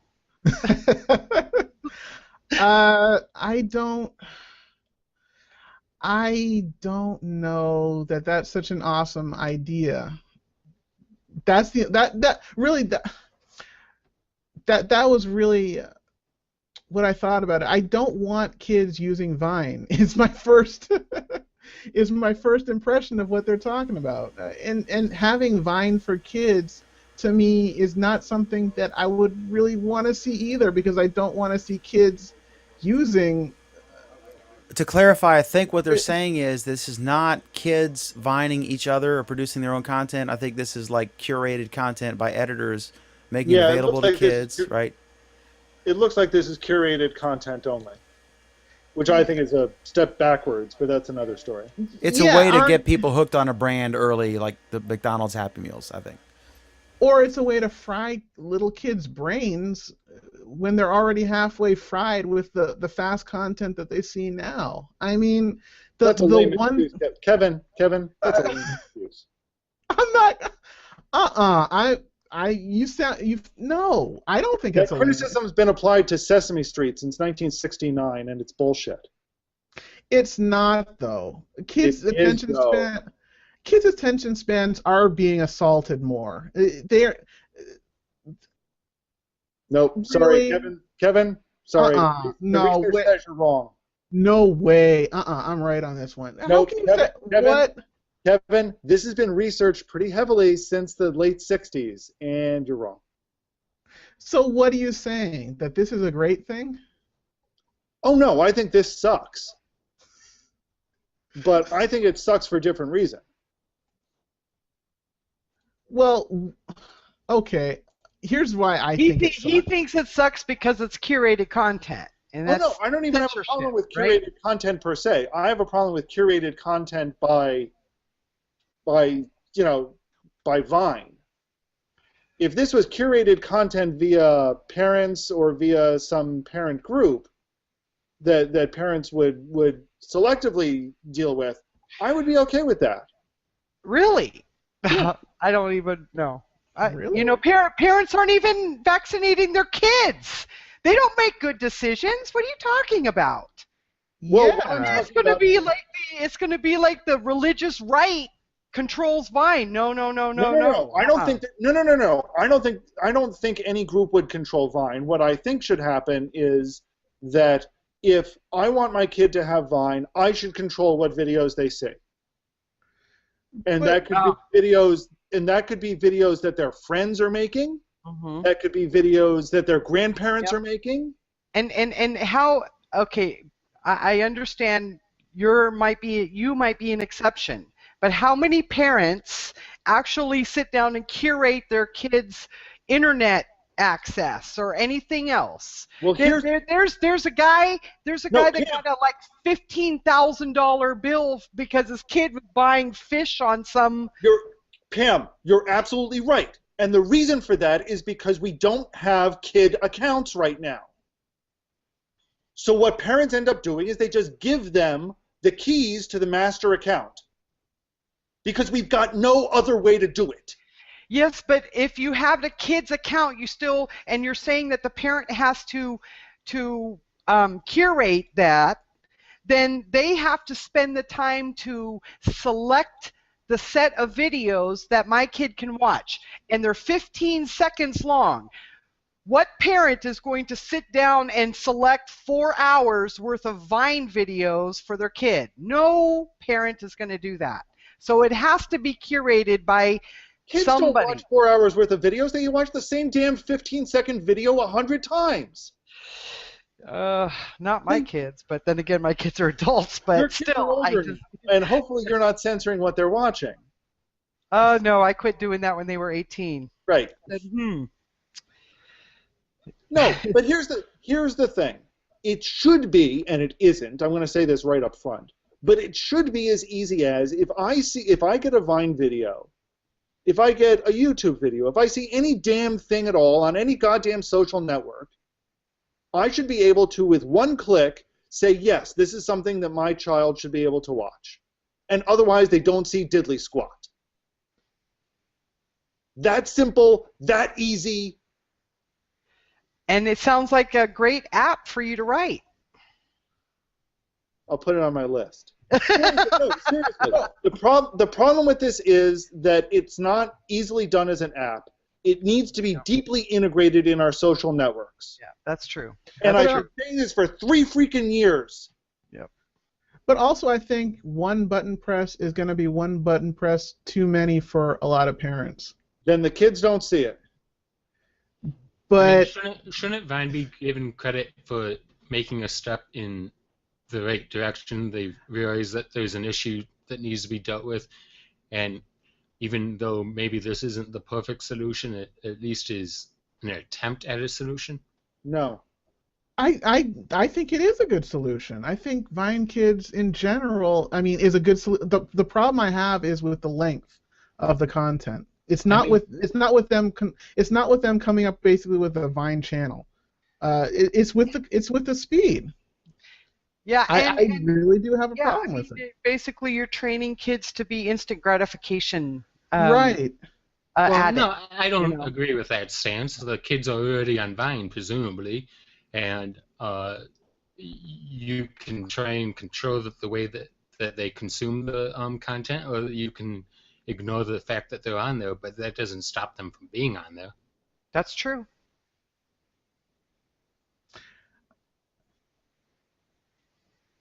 I win. Anthony's right. Welcome. Good to see you, Anthony. Sort of see you anyway. Right. Hear me. So next topic, we've covered this one previously at least a little bit, and now it seems official. Radio Shack is dead. Dead. Bring out your dead. Filing I used to love going into Radio Shack and looking at all the things that they had, and ooh and ah over the little transistors and the. Pam, they haven't had cool stuff there in 2 or 3 decades. I know.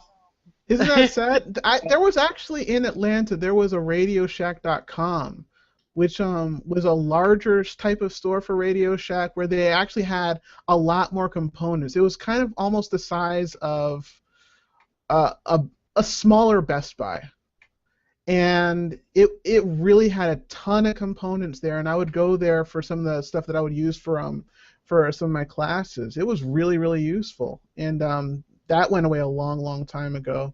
And then we were left with, the little tiny Radio Shack phone booth stores, and that was around for a while. And you'd pass by and think, yeah, Radio Shack.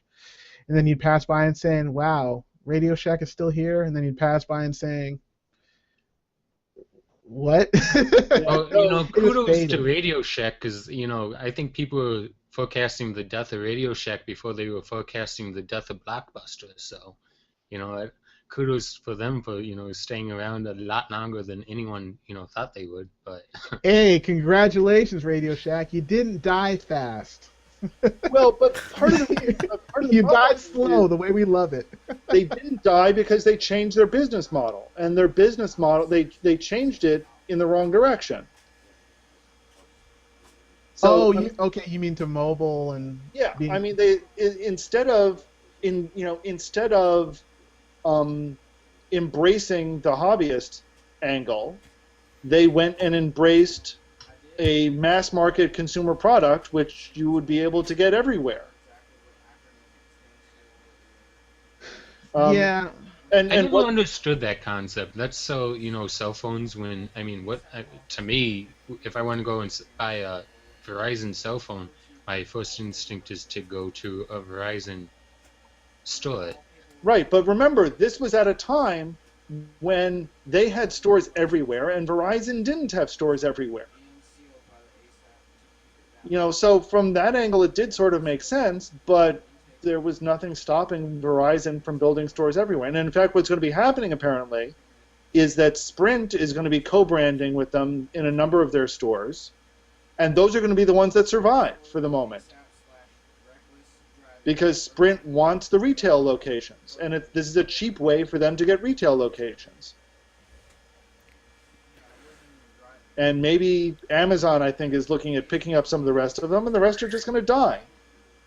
And one thing that I noticed that when Oleg is a big fan of Amazon. He lives there. He's a big fan of Google's Kirkland offices and Amazon in nearby, I guess, Seattle, right? he mentioned we had a discussion about this, and I can't remember. It was like 3 years ago, but someone noted that Amazon, Is it that you can't remember or that you're misremembering? all the above, modus operandi. So one observer noted that a big hook in Amazon's fishing tackle box is that they know what sells in Tucson versus what sells in Albuquerque versus what sells in Menifee, and they can deliver those products that move quickly, their warehousing, and have a showroom of sorts, or they can really cherry pick because they've got amazing data on what sells and what works in a particular market.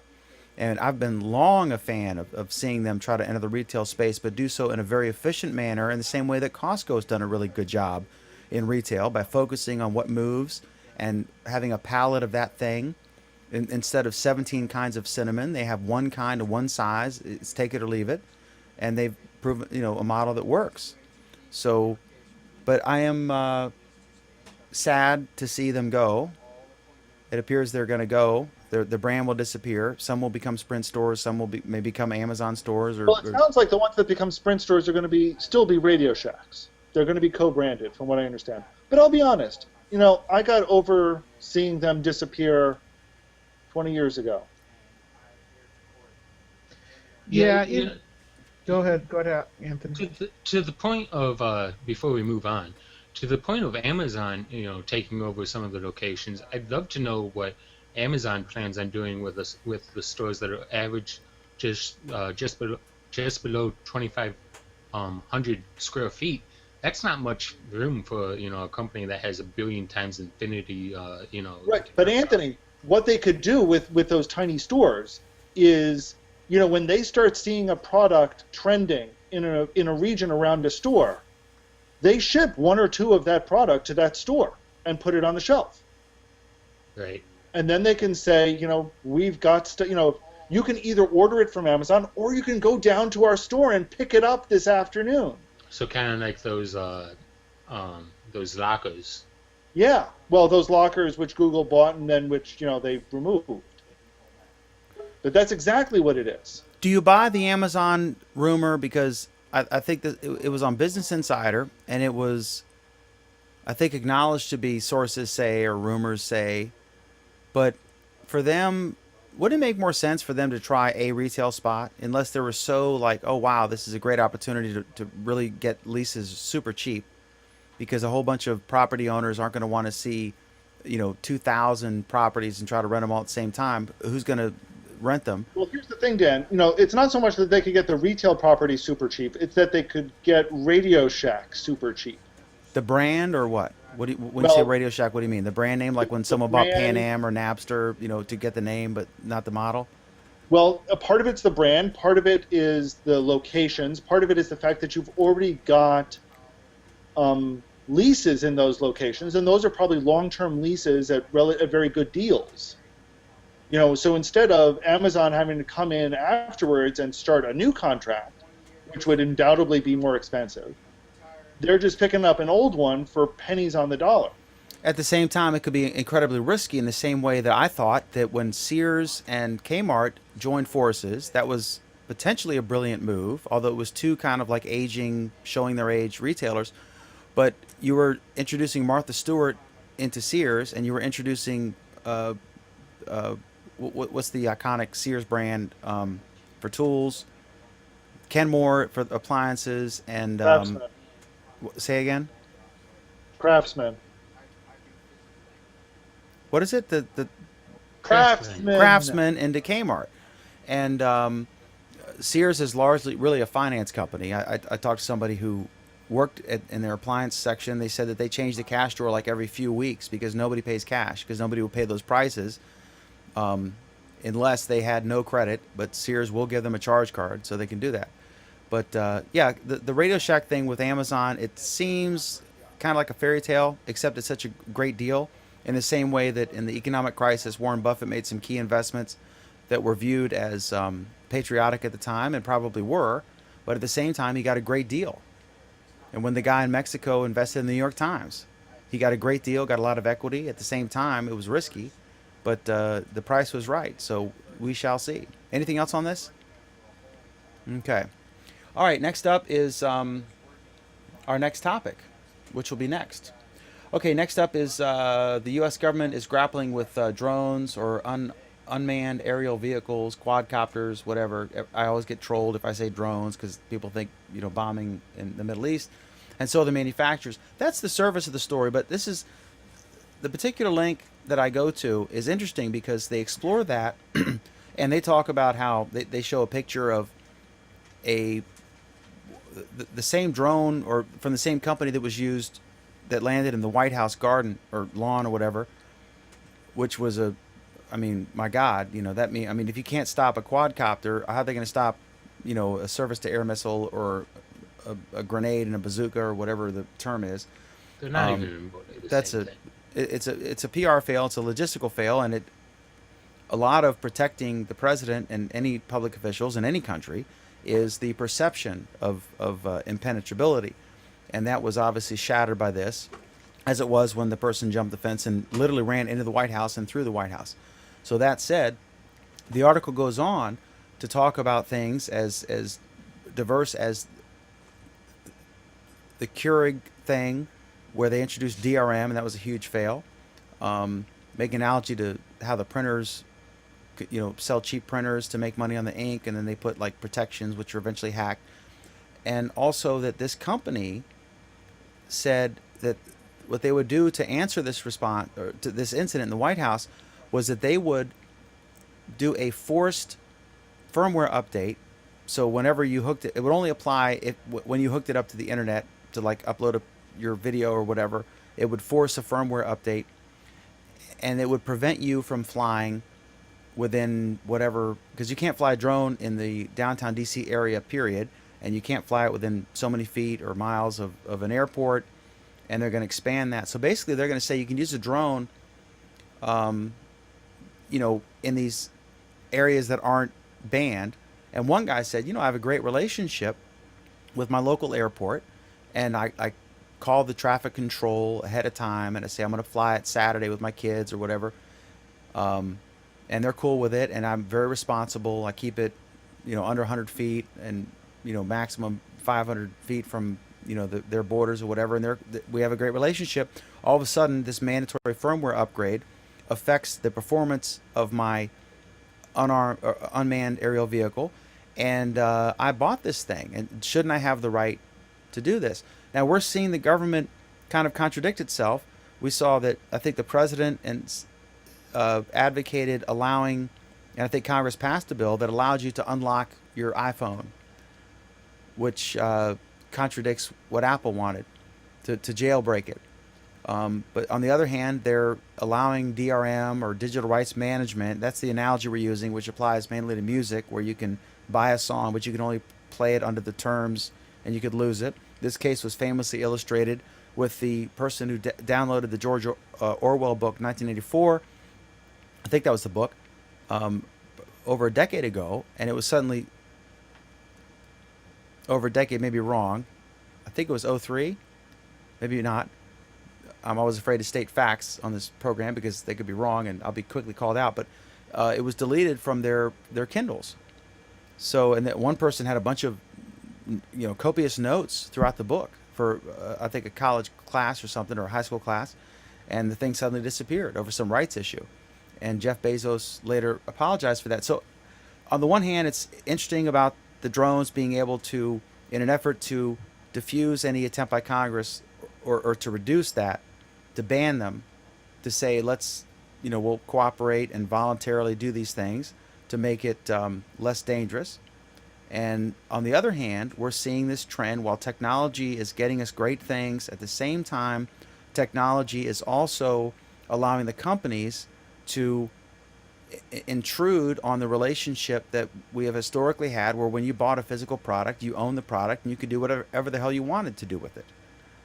So any thoughts on this trend in general, or specifically about the drone manufacturer, which is obviously, they're behaving in a responsible way. If it's illegal to do something, you shouldn't sell a product.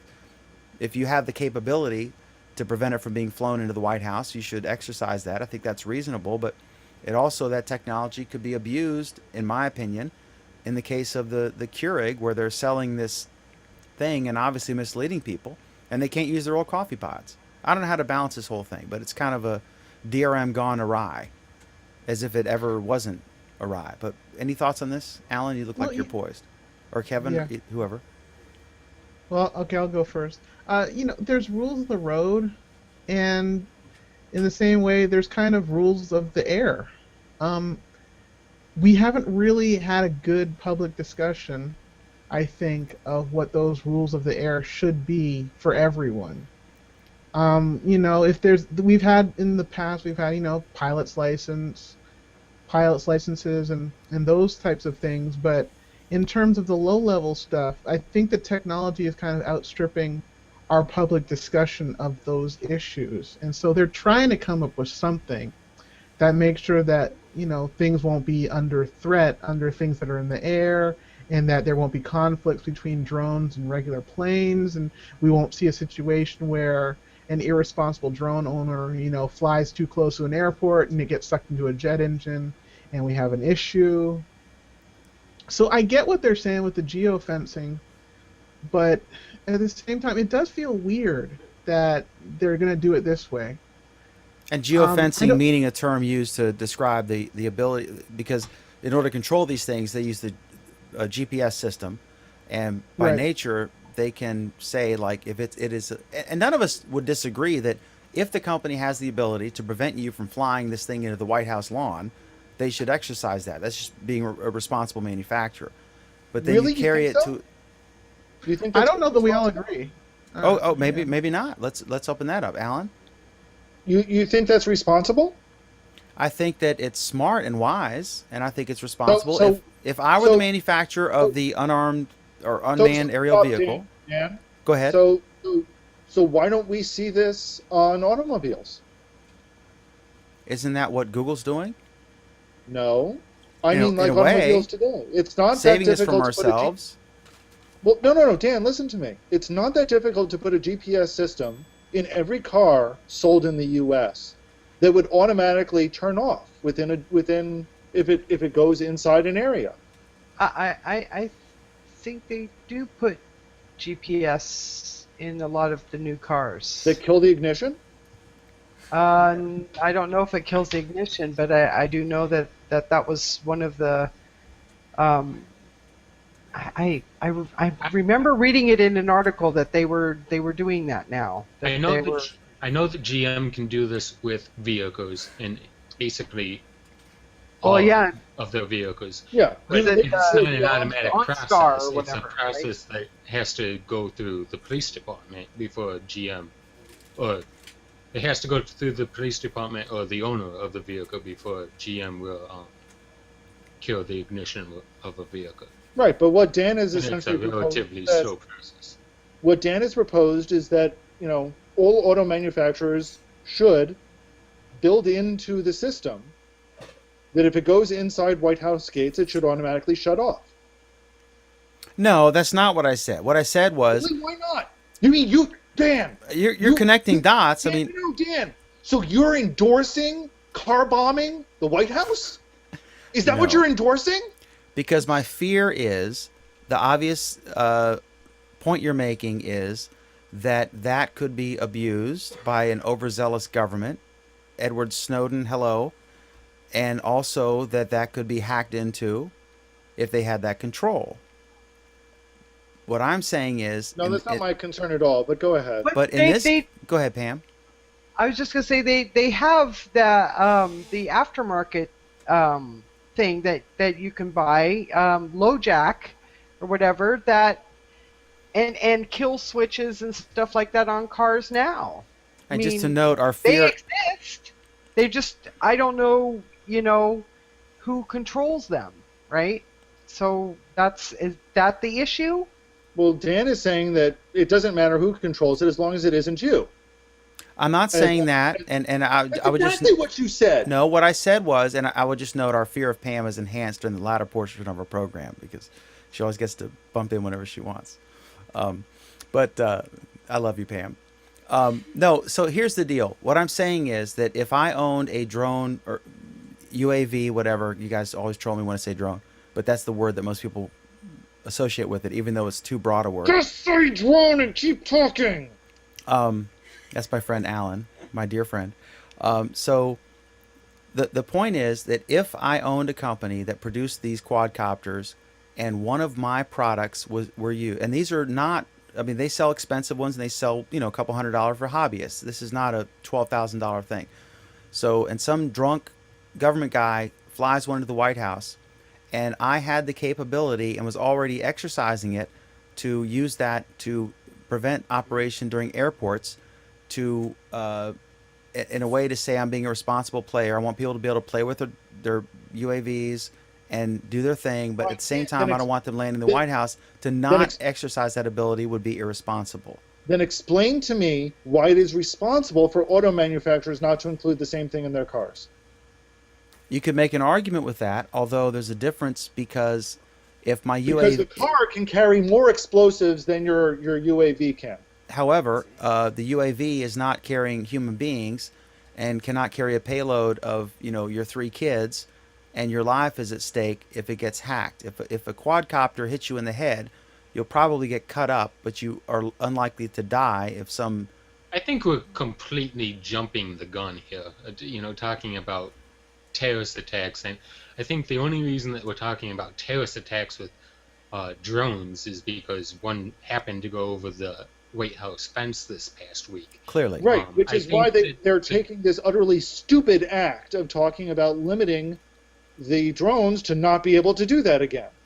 I think that this is not even close to really an FAA issue, because most drones are going to be severely below the the height of any aircraft, and that's right on top of the airport, and that maybe people are trying. True, to but there was a story, Anthony. that There was a maybe people are story just in trying- the news in the last 2 weeks about one of these quadcopters that narrowly missed a jet engine, and on the heels of the Miracle on the Hudson story, where geese entered an engine and it forced an airplane to land in a river, and thank God they all lived.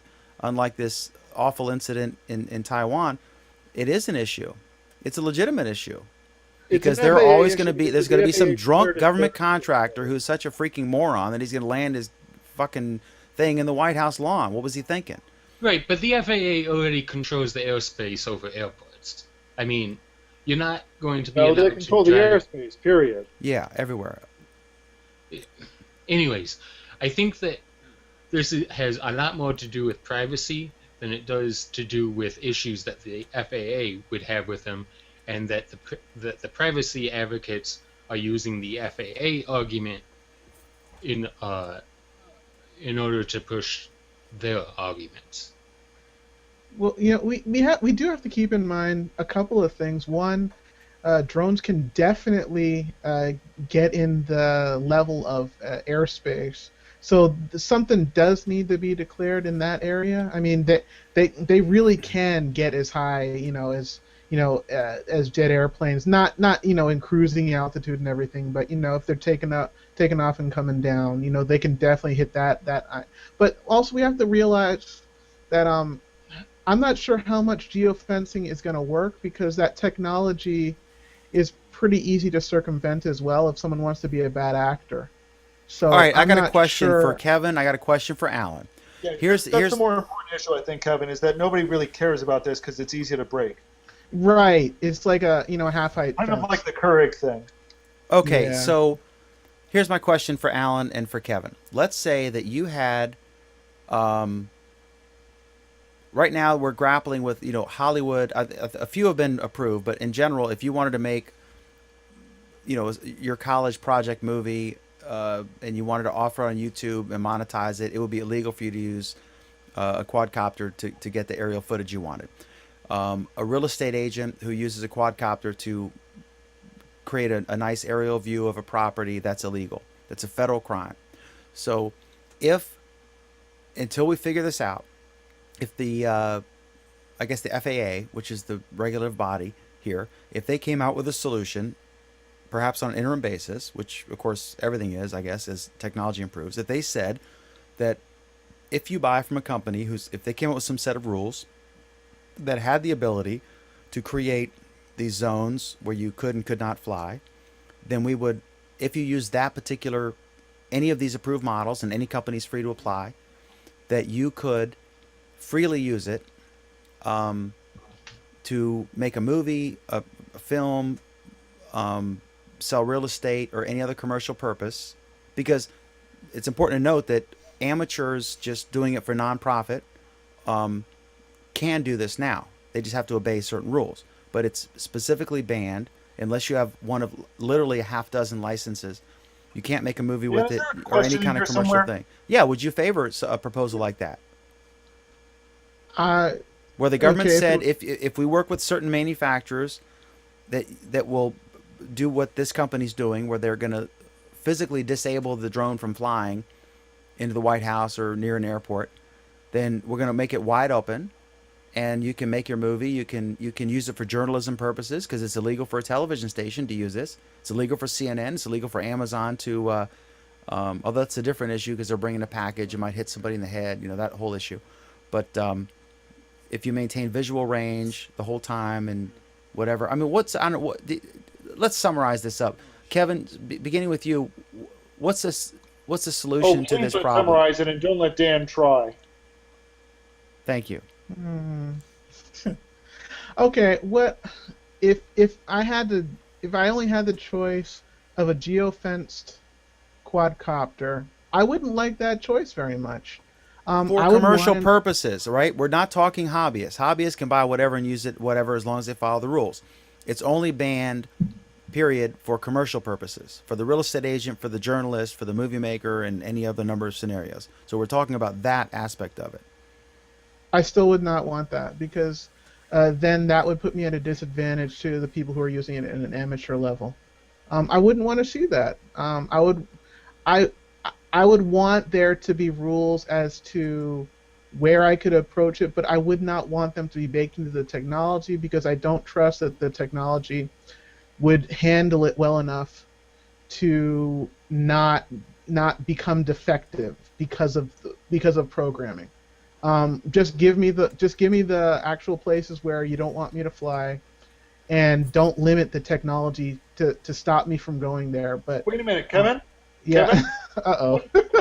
Here we go. Yeah, Are you in favor or opposed to autonomous driverless vehicles? I am for them. Doesn't that contradict what you just said? Well, in what way? That you're worried about bugs in these systems? No, it doesn't. I'm very happy. No, it doesn't bother me at all. There you go. Alan, there's that, but I got a buddy of mine who's off camera here, another buddy who's a truck driver, and he's probably driven trucks that have a, what's it called? Not a limiter, but it keeps you from speeding. What's that called? A governor? Governor. So that is, of course, those existed before the internet and hacking, unless you physically gained access to it. But so getting past the hacking risk or the abuse risk, the general notion of a manufacturer being able to install, or a company that owns a truck being able to install an aftermarket product or bake it in, that would prevent usage that was deemed inappropriate. Would you oppose an 18-wheeler having a governor that they couldn't go above the speed limit, for example, if you take the hacking argument out of it? That's a private matter, though. It's not. No, It's not a. public. It's not baked They're all into. over the It's. place. They're still considered. Okay, not so what if something it was federally mandated, Anthony? I mean, a federally mandated But it governor. isn't. It's not federally mandated. It's two different things. But what if it was? What if the DOT required all commercial vehicles to have a governor that restricted the vehicle from going above 75 miles per hour? Right, and I understand the question, but they don't. That's the point. The argument for that is obvious, that it's illegal for them to travel above that speed. The argument against it is what, Alan? Putting a governor max 75 on an 18-wheeler that's not internet related at all. It's a physical thing that can't be hacked unless someone gained physical access to it. But like a 1970s governor, that was pre-internet age. What's the argument against doing something like that? The argument against doing something like that is prior restraint, which is illegal. Well, you could argue a metal detector at a courthouse is prior restraint. No. I think you could try to make that argument, but I think you'd fail. No, this is from the guy who owns prisoner.com. And Is that's that pretty because good. it's That is was that a be- dig just then, Alan. is Just so you know, because that it's was a private- dig. It's private use. Yeah. Like, right. So we all agree. Yes. Next subject. Next subject is No, we don't all agree. Pam. Go ahead, Pam. My Chevy Silverado has a governor. If I hit 94 miles an hour, the engine shuts down until I go below 94 miles an hour. So, and I know because I've done it 3 times. You said you have a governor at 90? 94 miles an hour. If I go above 94 miles an hour, my engine my gas pedal doesn't work until I go below that speed. Most automobiles do have governors in them, I believe. Oh my God. Right, but again, isn't that it's not federally mandated? That's like It's- if you shoot 3 people, that's it. You're cut off. No more bullets. I mean, you have different vehicles and they all have different top speed limitations. Garbage Put in place by the company. garbage trucks have governors on them. Right, That's but why again, they go it's so slow on the freeway. right, but it's a private decision. It's not a federally not that I know of, anyways. It's not a federally required feature. Right. By the way, Pam, it's reclamated merchandise trucks. It's not. That's not PC. You can't say garbage trucks anymore. Okay, you ready for this one? Sure. Waste management. Waste is too strong. Garbage engineers. In Europe and other countries, there are legally mandated governors. But it's not the United States. And what's your point here, Anthony? I don't know. I mean, I'm just saying. I don't know. Do any of us have a point anymore? Do any of us have a point anymore? I think I've proven that that's not a requirement to be on this program. Next subject, Dan. Next subject is the United. This is just something that was interesting, and maybe Alan can talk about technology because he's so much older than I am, and wiser. I can see, but the IRS says it's using technology from JFK's time, and they're talking about like machines that are running COBOL, Common Business-Oriented Language, which was something I taught about, but I'm misremembering all the details. I guess from 02, according to Wikipedia or somewhere, it became object-oriented, and it was very verbose. Like if I were a computer language, it would take a lot longer to say something than necessary. And they said there were proprietary systems written in the 50s and 60s, literally during JFK's time, that are still in use at the IRS. They say that they're hamstrung by budget cuts, and then in the article, what I guess was a congressional hearing, and one of the congressional or senatorial representatives said, "I don't understand. You have $2 billion IT budget, WTF, to use the term du jour." And they said, it's kind of like, yeah, we have a Model T and we can spend the money and put a really nice air conditioning system and GPS system and stereo in it, but it's still a Model T. Is this disturbing in any way? It's not surprising to me because I think the space shuttle, until the end, ran on operating systems that were dated back decades. No, the space shuttle actually did have a had hardware and software modernizations midlife. It is, in some ways, it's disturbing. In other ways, it's not a big deal. I mean, let's face it. Although our tax code has gotten more complicated, fundamentally, it really hasn't changed all that much. Just because you can upgrade something doesn't mean that you need to upgrade it. Right. I think the biggest problem with the fact that they have not upgraded means that a lot of optimizations and improvements in the system as a whole that could be found cannot be. So, certain integrations with our own personal systems, certain integrations and efficiencies that could be achieved by having companies do direct reporting instead of large batch processing reporting. The fact that we have, essentially tax deadlines that are fixed instead of having much more fluid, broader tax deadlines that maybe are more directly relevant to when the tax itself was incurred. These are things that we can't achieve until we modernize our systems. So, I think that's the real limitation here. The limitation is in terms of speed and processing capability, not in ability for it to do its job. Because it can obviously do its job, it just can't do it as fast as we expect these days. Excellent. So that settles that. Okay, our final story before we go to our How Was Our Week segment is Virginia is likely to legalize Uber and Lyft, these ride-sharing services, which allow you to book a cab with your phone or mobile device and pay for it online, etc.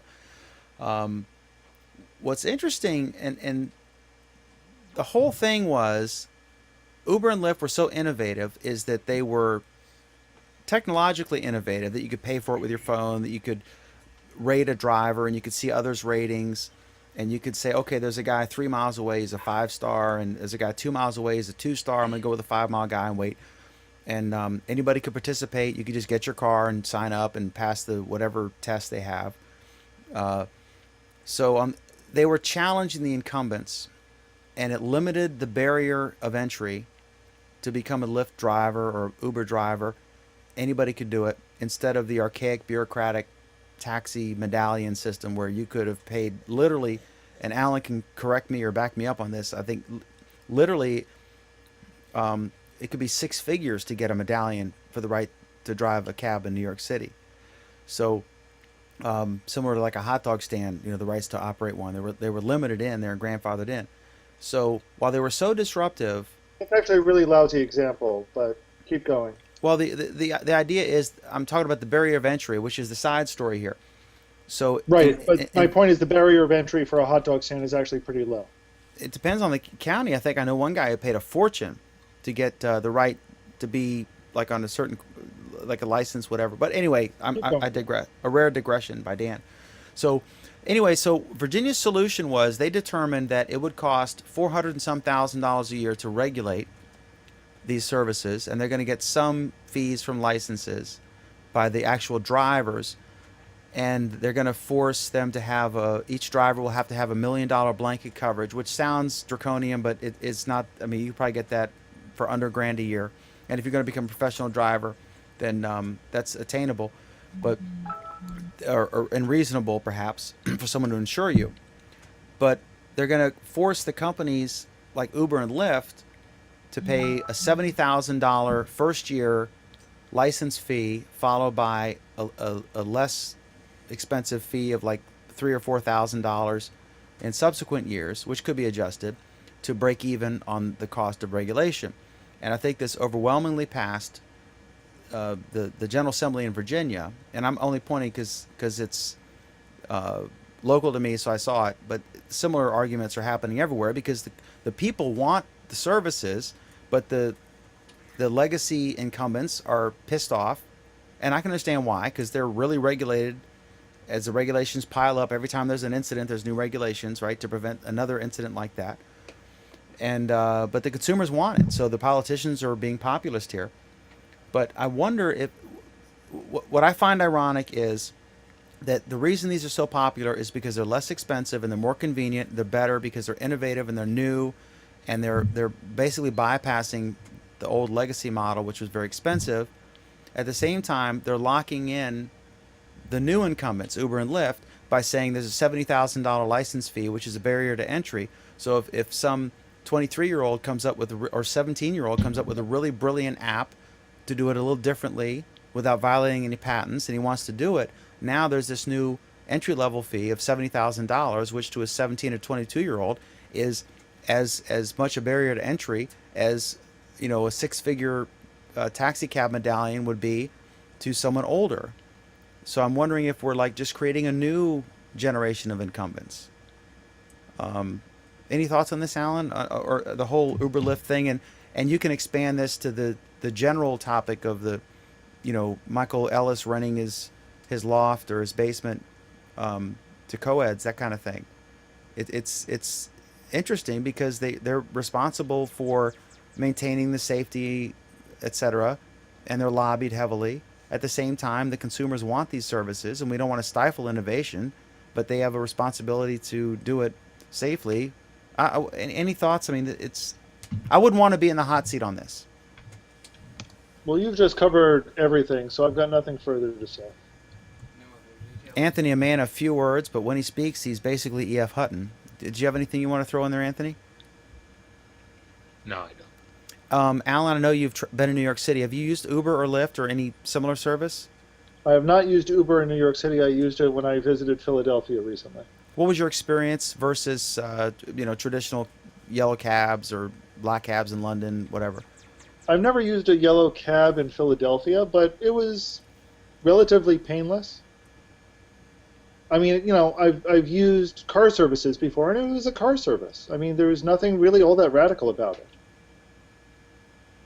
Okay. Anthony Klauser, welcome back to the program for your quarterly appearance. We need your earnings call now. It's been a bad quarter. I'm just kidding. I missed the conversation. I wanted to ask you, just as a lead-in, for how your week was. Do you have any... again, if I'm causing you to repeat something, I apologize. You could skip it. But you live in Rochester, which is the home of Eastman Kodak Company, and you've seen an iconic American brand suffer due to changing times and changing needs and perhaps bad strategy. What's your take? Do you have any, from that angle, do you have any thoughts on the demise of Radio Shack, which is almost approaching a century of existence? Probably not so much. I mean, Rochester has been able to create some iconic brands like Xerox and Wegmans, Kodak Wegmans, and Paychex and Wegmans and Corning Glass and such. got some game. Western Union. I hate Western probably Union. others. You lost me at Western Union. Well, they're iconic though. That was my point. So is slavery. I mean, go ahead. I guess just you have to adapt, and if you don't adapt, whether that be by choice or refusal, if you don't adapt, then you fall to the wayside. If you do adapt, which Wegmans continues to adapt presently, which I just know because I work for the company, then you're going to be successful. But when you stopped adapting, like refusing to mass produce a digital camera like Kodak did, when you have the technology, 20 or 30 years before anyone else does, then you might fall to the wayside. Last question before your week. Tell me, was it a mistake or a smart move when Eastman Kodak split into the film Kodak division and the Eastman Chemical division, which remains hugely successful and profitable today? I mean, I can't really speak to that because it's before my time. 2020 would say that it was a bad idea. How was your week, Anthony? It was good. Tonight I went to this local brewery that just opened in a suburb of Rochester. I went there, and what used to be in there was very much not a hopping place. And I went in there, and it very much was a hopping place. There's not even close to enough parking there. And the beer was decent. I don't know if it was anything to write home about, but so that was cool. Decent. That's it? Decent? Yeah, I mean, I would by no means say that I'm a, a beer aficionado, and I did not say that correctly, but we all know what I'm trying to say. Aficionado. There you go. So I'm probably not the best one to, speak about the quality of the beers. But like I said, the place was very much hopping, not a business, so good for them. And just as a kudos to Anthony's beloved Wegmans, I've been around the world. I've been to all kinds of wonderful grocery stores and retail stores. And I've been to Whole Foods. The best description I've ever heard of Wegmans, it's as nice or nicer than Whole Foods, except it's stuff you actually eat. And I think that's fair. It's a wonderful experience. It's basically, if you could go to a shopping mall that was just groceries, it would be Wegmans. And kudos to them for doing it right. And my only complaint about Wegmans is that the nearest one is 45 minutes away. Sheila Dubois in, is it West Jordan, right? Utah? Correct. Excellent. So I got one thing right tonight. Please take Yes. notes, Cy. I got something right. Tell us, how is everything going in Utah? Not too bad. It's been nice, and hopefully it'll be nice for tomorrow when we go for a motorcycle ride. Because it's not snowing. It's like been in the 60s. And my Google Plus week's been pretty darn good. Been good. Went to a dance with my son tonight. That's awesome. Mhm. And Sheila has several paintings for sale. You can see. I'm just, Oh yeah, sure. I'm Sure. admiring Yeah, your yeah, artwork yeah. there. I see a That's not my art. Not my artwork. awesome, good. Always good But- to have you pop in, Sheila. So that's great. Thank you. All right, now that Mitt has dropped out? Are you a Jeb Bush woman now, or who are you going with, or have you decided yet? Oh, Jeb Bush dropped out? No. Now that Mitt Romney has withdrawn, are you going for Oh. Jeb Bush, or who are you thinking about this year? Oh, I don't know. I don't know. We'll check back. We will check back with you. We'll say it will not be a Democrat. After Sotheby's is done selling your paintings, I know you've been really busy preparing. We'll check back with you for a political update. Kevin Bryan from CNN Center in Atlanta, Georgia. How was your Google Plus week, sir? My Google Plus week was all right. I'm still looking for new information on the new details.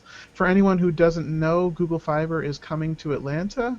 It's coming to 8 cities in the area, including such hotbeds of tech innovation as College Park and East Point. And if you're from Atlanta area, you know that that's not exactly hotbeds, but it's really cool that they're coming to those areas. It's going to be really nice, and it's going to be nice to see the competition. I'm still looking around for details. I don't have a ton more than I had from last week, but also I am trying to what is it again? I am trying to find an app that will let me keep my my current apps, the ones that I use the most, at the top of my notification stream on my phone. I was using one called Hanger, and it's not working the same way it used to anymore. It's now with the new update to Lollipop, now a persistent app like that in the notification bar goes to the bottom of the bar instead of the top of the bar. But that's something that's probably more appropriate for our Android week on Monday. My week itself has been all right. Weather's not too bad here, and it's been a pretty relaxed week in general. It's been pretty nice. Awesome. Also, folks, a quick reminder before I go to Alan. Alan Furstenberg and Jason Salas wrote a wonderful book called Developing and Designing for Google Glass. You can get it from O'Reilly Media. I think it's also, is it on Amazon as well? I can't remember. Yes, But- you can get it from Amazon. Excellent. So I got the book. It's great, and I understand over 10% of it. So I'm like someone who just went to. I'm like the guy in Shogun who showed up in Japan and is trying to, communicate. But it's awesome. It's really good, and it's a hit book. So please check it out at O'Reilly Media by Alan Furstenberg and Jason Salas. Alan, how was your Google Plus week, sir? It was not bad. I made a couple of posts that actually got a lot of really good traction, which was kind of neat to see. And I was reflecting on the fact that it's now been 2 years since I first put on a pair of glass at the New York City Foundry event, and I'm still infatuated with this device. I still think it's great. Speaking of Jason, Jason's written a couple of really good posts recently about designing various types of software for glass and for wearables, and I disagreed with him on one of them. He's totally off base when it comes to game design, but other than that, he's provided some really, really good insights. So, Were you anybody trolling who- Jason just then?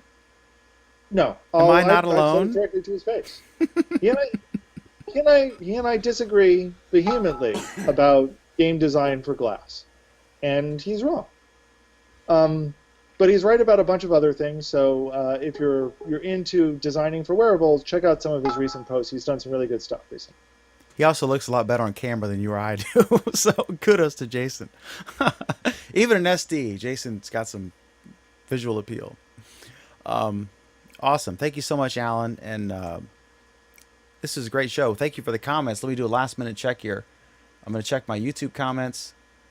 Let's check the Google Plus comments.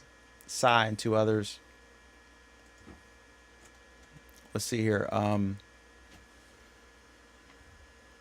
We need to stop over legislating and over protecting. There are already laws that deal with White House airspace, and we did see this in autos in the mid 80s. They had governors that limited the speeds to under 80 miles per hour. Cy responds to my comment about metal detectors. A metal detector doesn't prevent you bringing something into the courthouse. That's the job of the security folks. It's just, I would add that it's just a tool for them. So yeah, okay, if it works, why fix it? Hey, thanks guys. We love. Cy says, how long till Fry's goes under? There you go. So thank you all very much for commenting. We really appreciate it. Thank you for watching. We have 2 programs, which I'll tell you about in just a second. But first, I'll be on the Virginia Talk Radio Network tomorrow morning, Saturday morning at 11:07 a.m. right after CBS News. That is at VirginiaTalkRadioNetwork.com, or if you want to go to one of their stations, my favorite is WIQORadio.com. WIQORadio.com. That's live at 11:07 a.m. Eastern Time, and then I'll post it later. Thank you all for watching. Our our earliest program during the week is Our Android Week, where we discuss, wait for it, Android. That is at 9 p.m. Eastern on Monday nights, 9 Eastern, 6 Pacific, Monday nights. Our second program is this one, our flagship show, the longest running program on Google+. It is called Google Plus Week. It is every Friday at 8:30-ish Eastern, 8:30 Eastern, 5:30 p.m. Pacific on Google Plus and YouTube Live. We thank you for watching. Thank you for commenting. We love you all very much as we launch into our second month of 2015. Until next week, have a wonderful Google Plus week. Thanks. That was fantastic.